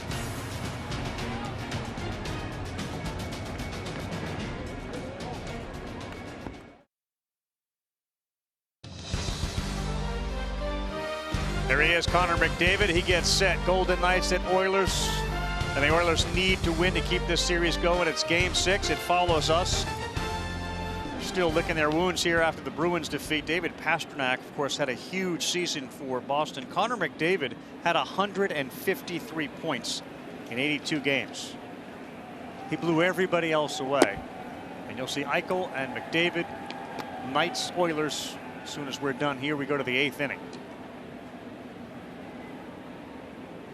Lars Nootbaar, have yourself a night. Double, single, scored a couple of runs, made a couple of very good defensive plays in the outfield. As Brasher throws one at 95, down and away. From the strike zone, 2-0. There was another conversation in that half inning when it ended between home plate umpire and Ollie Marmol just about that pitch clock violation call. One of the things Major League Baseball said, you're going to learn on the go. We're going to have some growing pains. We've had a few here at Fenway the last couple of nights. That ball smoked to the wall in left. It'll go off the wall. It's fielded by Yoshida. Here's your throw. And Lars Nootbaar, 2 doubles and a single on Mother's Day. You know his mom is watching, and she is cheering loudly for her son Lars. Buster, Nootbaar, 3 hits coming to the booth. Opposite field again, using the monster. Nice piece of hitting, and knowing that he has to get there to second in a hurry. Yoshida with his best attempt, but Nootbaar too fast. Yeah, next time we have the Cardinals on, Nootbaar might come and tackle you and say, I want to be in the booth before the game. I think it all has to do with mom. It's nothing quite like the sound of a ball hitting this wall here. The sound it makes, so unique.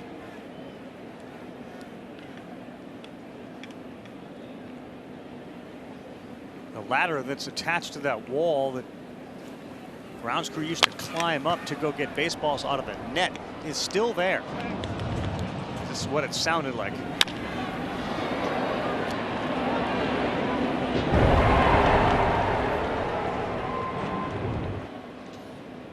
I think the most impressive part of the 1-2 punch that the Cardinals have had, 5 hits combined between both Nootbaar and Goldie, is they've all been opposite field hits. They've allowed the ball to get deep. Their job is to get on base, create havoc, switch places like Goldie has with Nootbaar. That's bounced. Nootbaar's going to go to third base.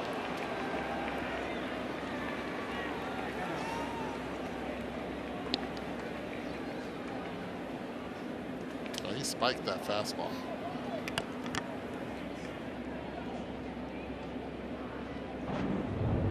This is way out in front of home plate, to Eduardo's point.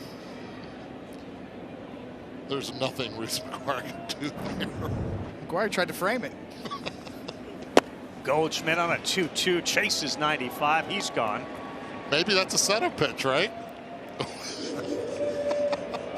Cricket.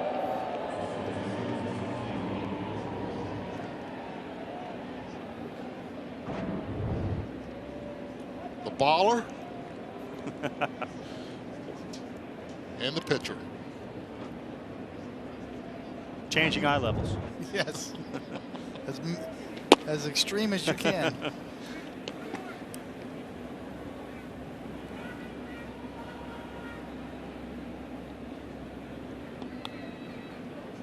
Gorman, a couple of flyouts and a couple of walks. 1-1. It was amazing too. We had our conference call on Thursday. The Yankees were 9 games out of first and the Cardinals were 9 games out of first, and it felt like everyone thought, well, the Yankees will get back into it and the other team may not. And in the division they play in, it felt a lot more likely that they would than the Yankees would. Yoshida coming, sliding, fair ball. That's going to bring Newt Barr in. And a ground rule double for Gorman makes it 7-1. And usually if the infield is playing at normal depth, the shortstop has a chance at this ball. But Yoshida takes a peek at where he's at, smartly slides, and is not able to make the catch. Right there, good attempt by him, but this one is just perfectly placed by Gorman. Yeah, there's just no foul territory over there, and different size walls too, as it gradually goes up higher down the line. Very dangerous for outfielders running over there by the wall.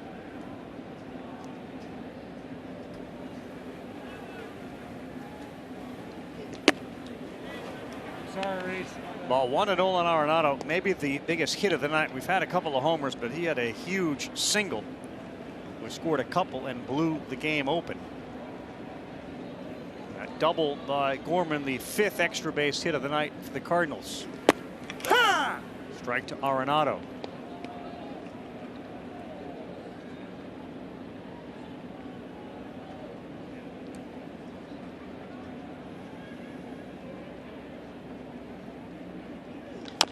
Arenado pulls it foul. He was standing there at first when Casas decided to have a conversation with him. Hey, so what's going on with this jersey? You gonna let me have it after the game or what? What? You gonna let me have the jersey swap after the game? Yeah, you can take it. I can't hit in this thing. You can take it.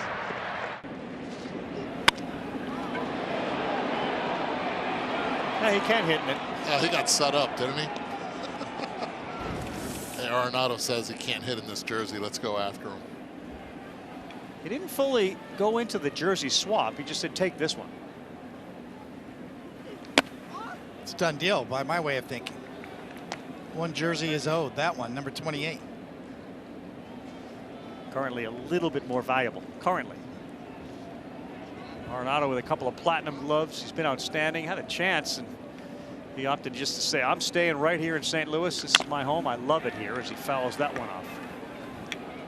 Thank you. This team is so dependent currently on those 2 guys at the corner, Goldschmidt and Arenado. It's just a matter of time before he starts barreling up baseballs again. Every one of them.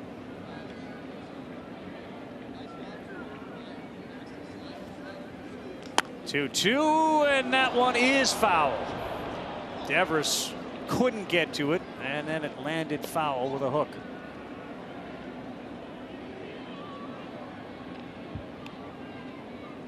Nice try by Devers. He was fortunate that did not draw leather on that, because if not, it would have been called fair. Yeah.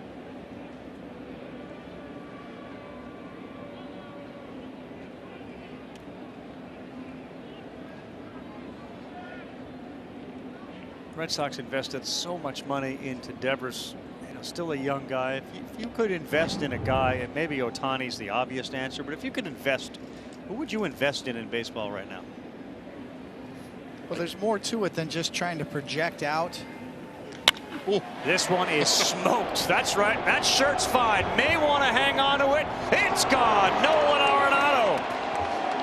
Homers on Friday, Saturday, and Sunday. A He now has 6, and he tacks on 3 more. Oh, Millie, your son is just fine. Nolan Arenado just loving Fenway Park. Second time he faces Brazier in this game. Makes him pay twice. 4 runs driven in against 3 runs driven in against Brazier. 4.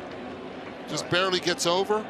Nolan Arenado just locked in here. After digging out that slider in the previous at-bat. Exactly right.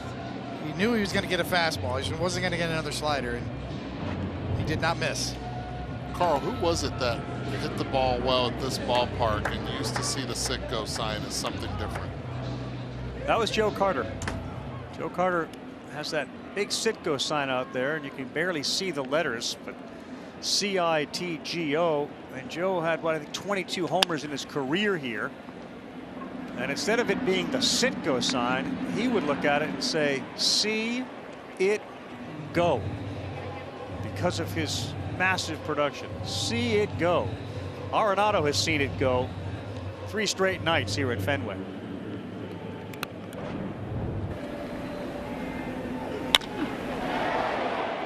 I think the sound says it all.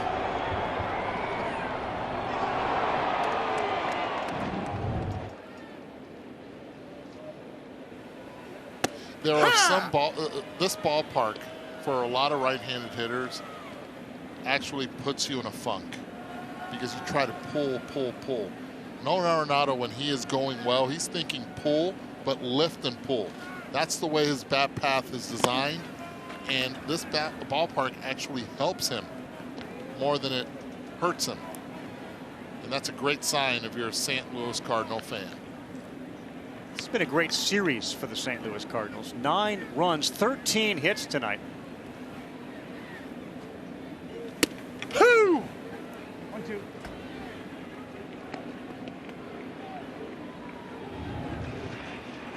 Still got to give up that jersey. He promised. For our boy, Casas or Casas.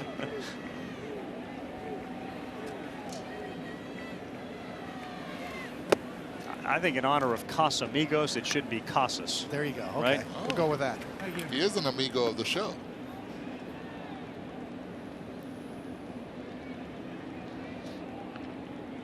Boy, Ollie Marmol told us this guy is so critical, and he is so relieved that Arenado has come here and come out of it. On the ground, kicked, fielded, first, in time. Valdez stuck with it, and he's able to retire Donovan, but another big blast. 3rd home run of the night for the Cardinals off the bat of Arenado, and they are running away in height out there. As we got a chance to visit with Alex Cora's mom, Lars Nootbaar's mom. Got a chance to visit with my mom earlier today. Are you a crier like Lars? I can get emotional. You get a little emotional? I do. How about you? You a crier, Eduardo? Big time. You were crying during that interview. I saw you. I'm telling you. Are you a crier? I had to leave the room when I saw him cry. I did. I walked out. I was watching the whole thing.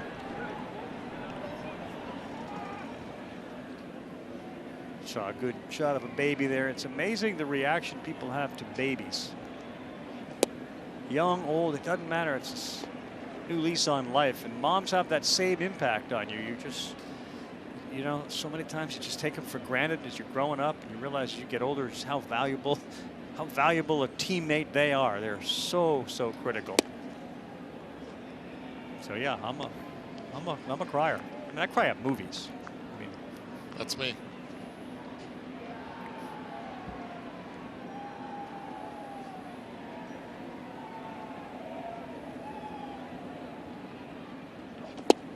Justin Turner looks at that one. Jordan Hicks into the game right now for the St. Louis Cardinals.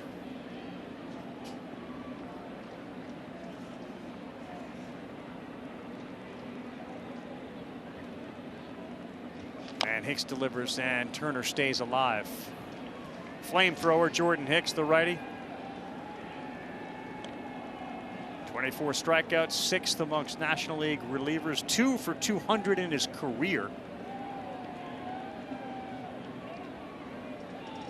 usually go together, the strike rate, because that's the second time, and then the walk rate's above the average, too?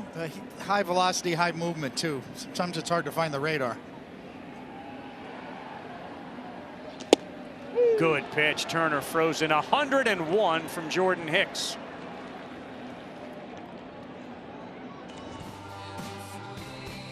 Great things happen when good friends get together. So grab a glass, amigo. Our tequila is your tequila. Our casa is your casa.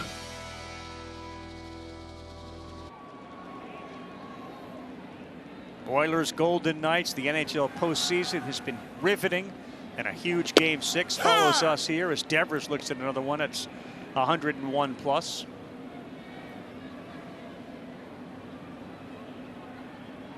Were you a skater? Did you skate growing up? No, I did not. You did not. I know you're not asking. I'm me, not. right? No, I'm not. Not going to ask. I wish I would have, but that just didn't work in with the baseball season or basketball or even football. Big pond hockey area up here. Got a chance to play with, you remember David Jensen from the Olympic team? Got a chance to play pond hockey with David Jensen a long time ago. As Hicks throws another strikeout, 101. Edmonton Oilers trying to avoid being eliminated. It'll start on ESPN2. It's the Golden Knights, and playoff hockey is as good as it gets, and it's the greatest, feels like the greatest TV sport out there is hockey. It's just been incredible to see, you know, the emotion, the way they go at it. Incredible. You got the Miami Heat and the Florida Panthers. It's going crazy right now in South Florida. First to beat the Bruins after winning 65 games in the regular season.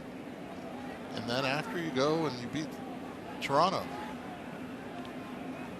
Of course, Bruce Cassidy had a lot of success as the Bruins coach from 16 to 22. Now coaches the Knights. Hicks just missed. Eduardo, I got to ask, was that a very subtle channeling of Jack Buck? Go crazy, going crazy? That was. I could just see Ozzie Smith right now, rounding second as he says it. Go crazy, folks. Go crazy. And I have to throw it out there as a beloved friend of many Cardinals and of mine personal. Mike Shannon passed away this weekend, and a voice that and a person that made a difference in the St. Louis community.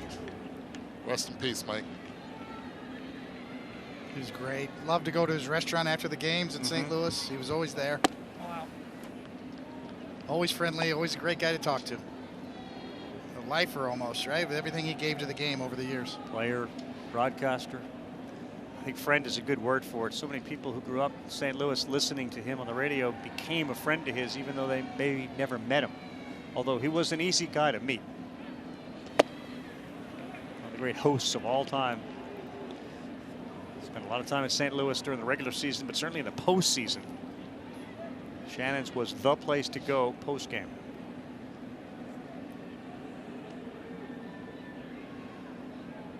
Hicks continues to throw 101, 102 mile an hour seeds, and then he mixes in a 90 mile an hour slider.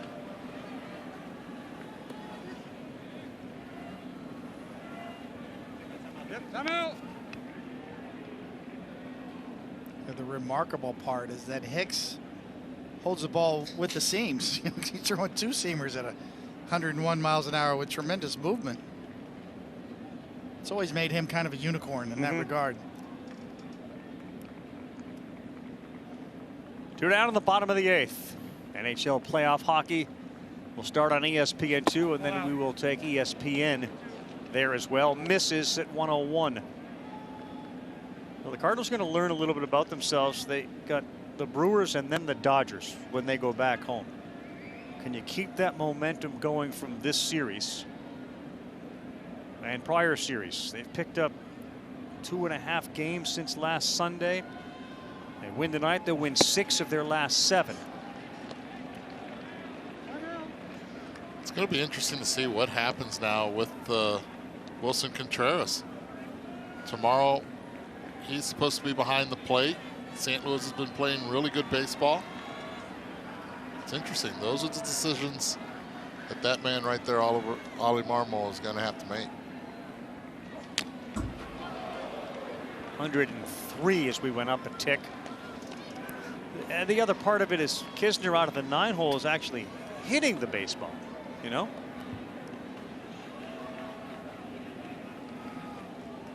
And what we have totally forgotten, everybody talks about Yadier Molina, Yadi, and I get it. Superstar behind the plate and savant. But that guy right there that just received that ball last year was a major part of their success as well. Hicks gets Turner, he gets Devers, he gets Casas. 9th inning coming up at Fenway on Sunday night.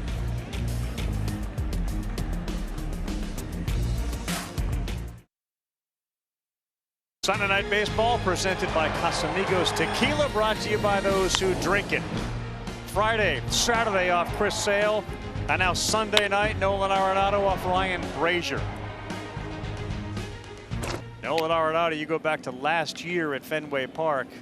He is now 13 for 33 with 6 home runs.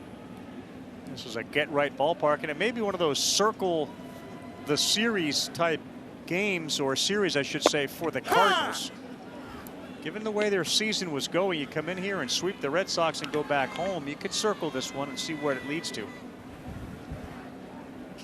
Golden Knights and Oilers puck set to drop, ESPN2.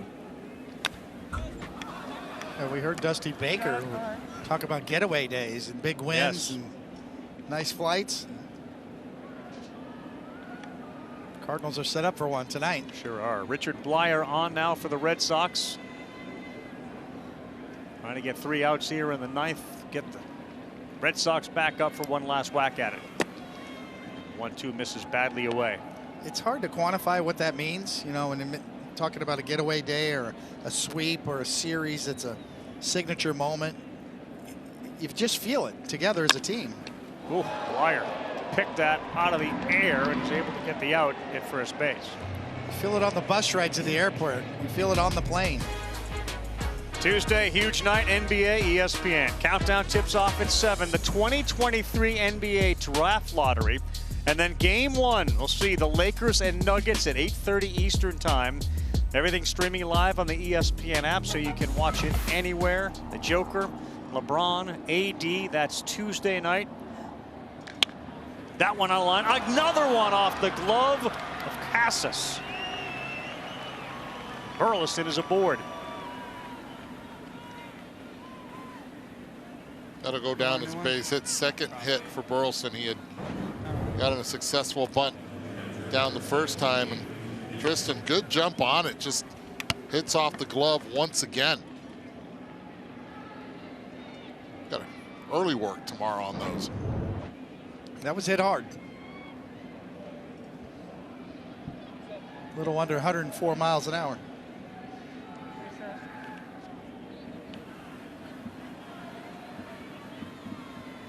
Here's Kisner. He's the catcher, at least for tonight, and Contreras tomorrow. And he's gone deep and has a single, and he pulls that one down the line. That's just foul. But Buster, he's got a catcher personality that is infectious in that clubhouse. There's a big smile on his face after that one just foul by a few inches. He's a high energy guy. Yesterday he was calling out to some of his teammates about how he was reading from the Cardinals PR notes, and he was talking about all of the games that Adam Wainwright had pitched to Yadi Molina, and he yelled out, "Hey, who do you guys think has the second most? It's me, 17.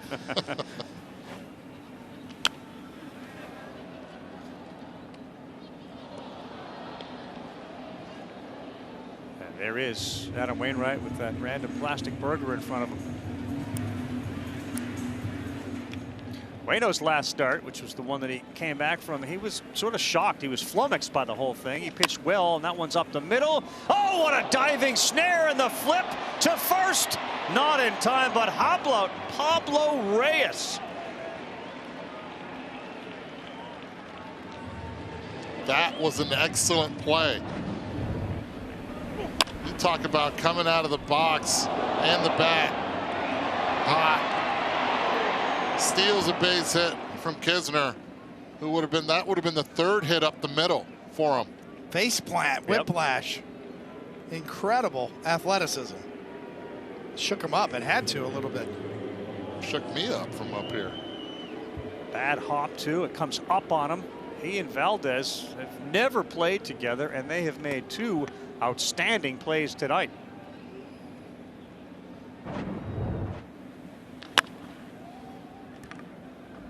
Talk about trying to make an impression, right? As soon as you arrive, Pablo Reyes has done that. Candidate for Sports Centers, right? A little highlight right there. I would think. Both those plays up the middle.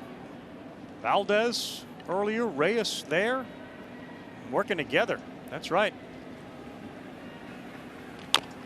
And back to Blyer, and that should end the inning as he will flip it over to first. So bottom half of the 9th inning coming up. Hockey underway on ESPN2, 7, 8, 9 on Sunday Night Baseball. And then the pucks come your way.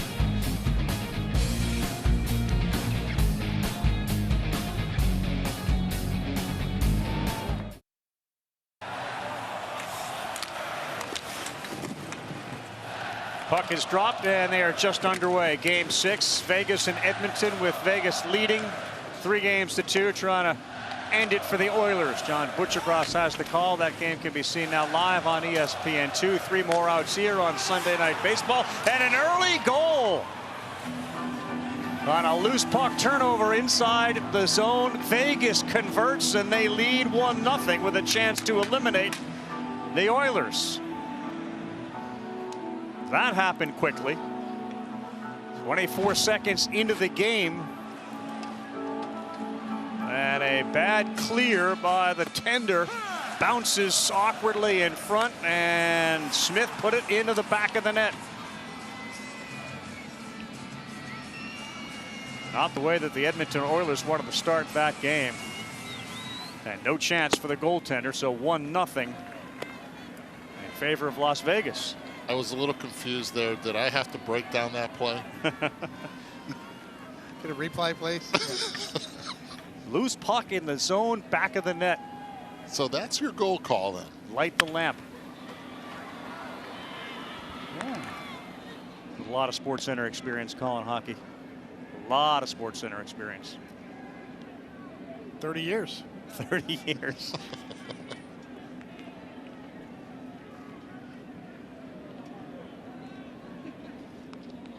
Cardinals have got Stratton on the mound now. Chris Stratton, the righty. Donovan moves to first.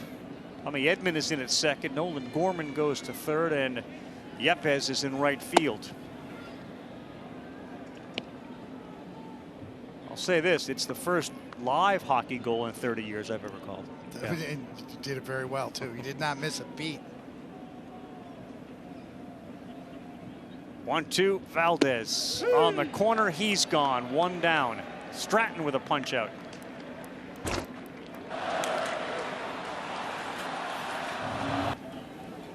Back here, a swing and a miss. Stratton.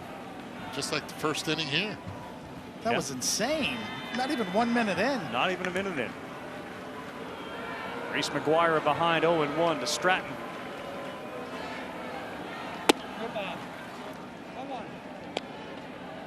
1-1. This guy has worked over 21 and a third innings of relief. Takes him to top 5 among National League relievers entering the day. And a rollover to the first baseman now, Donovan. That's a nice flip. And there are 2 down.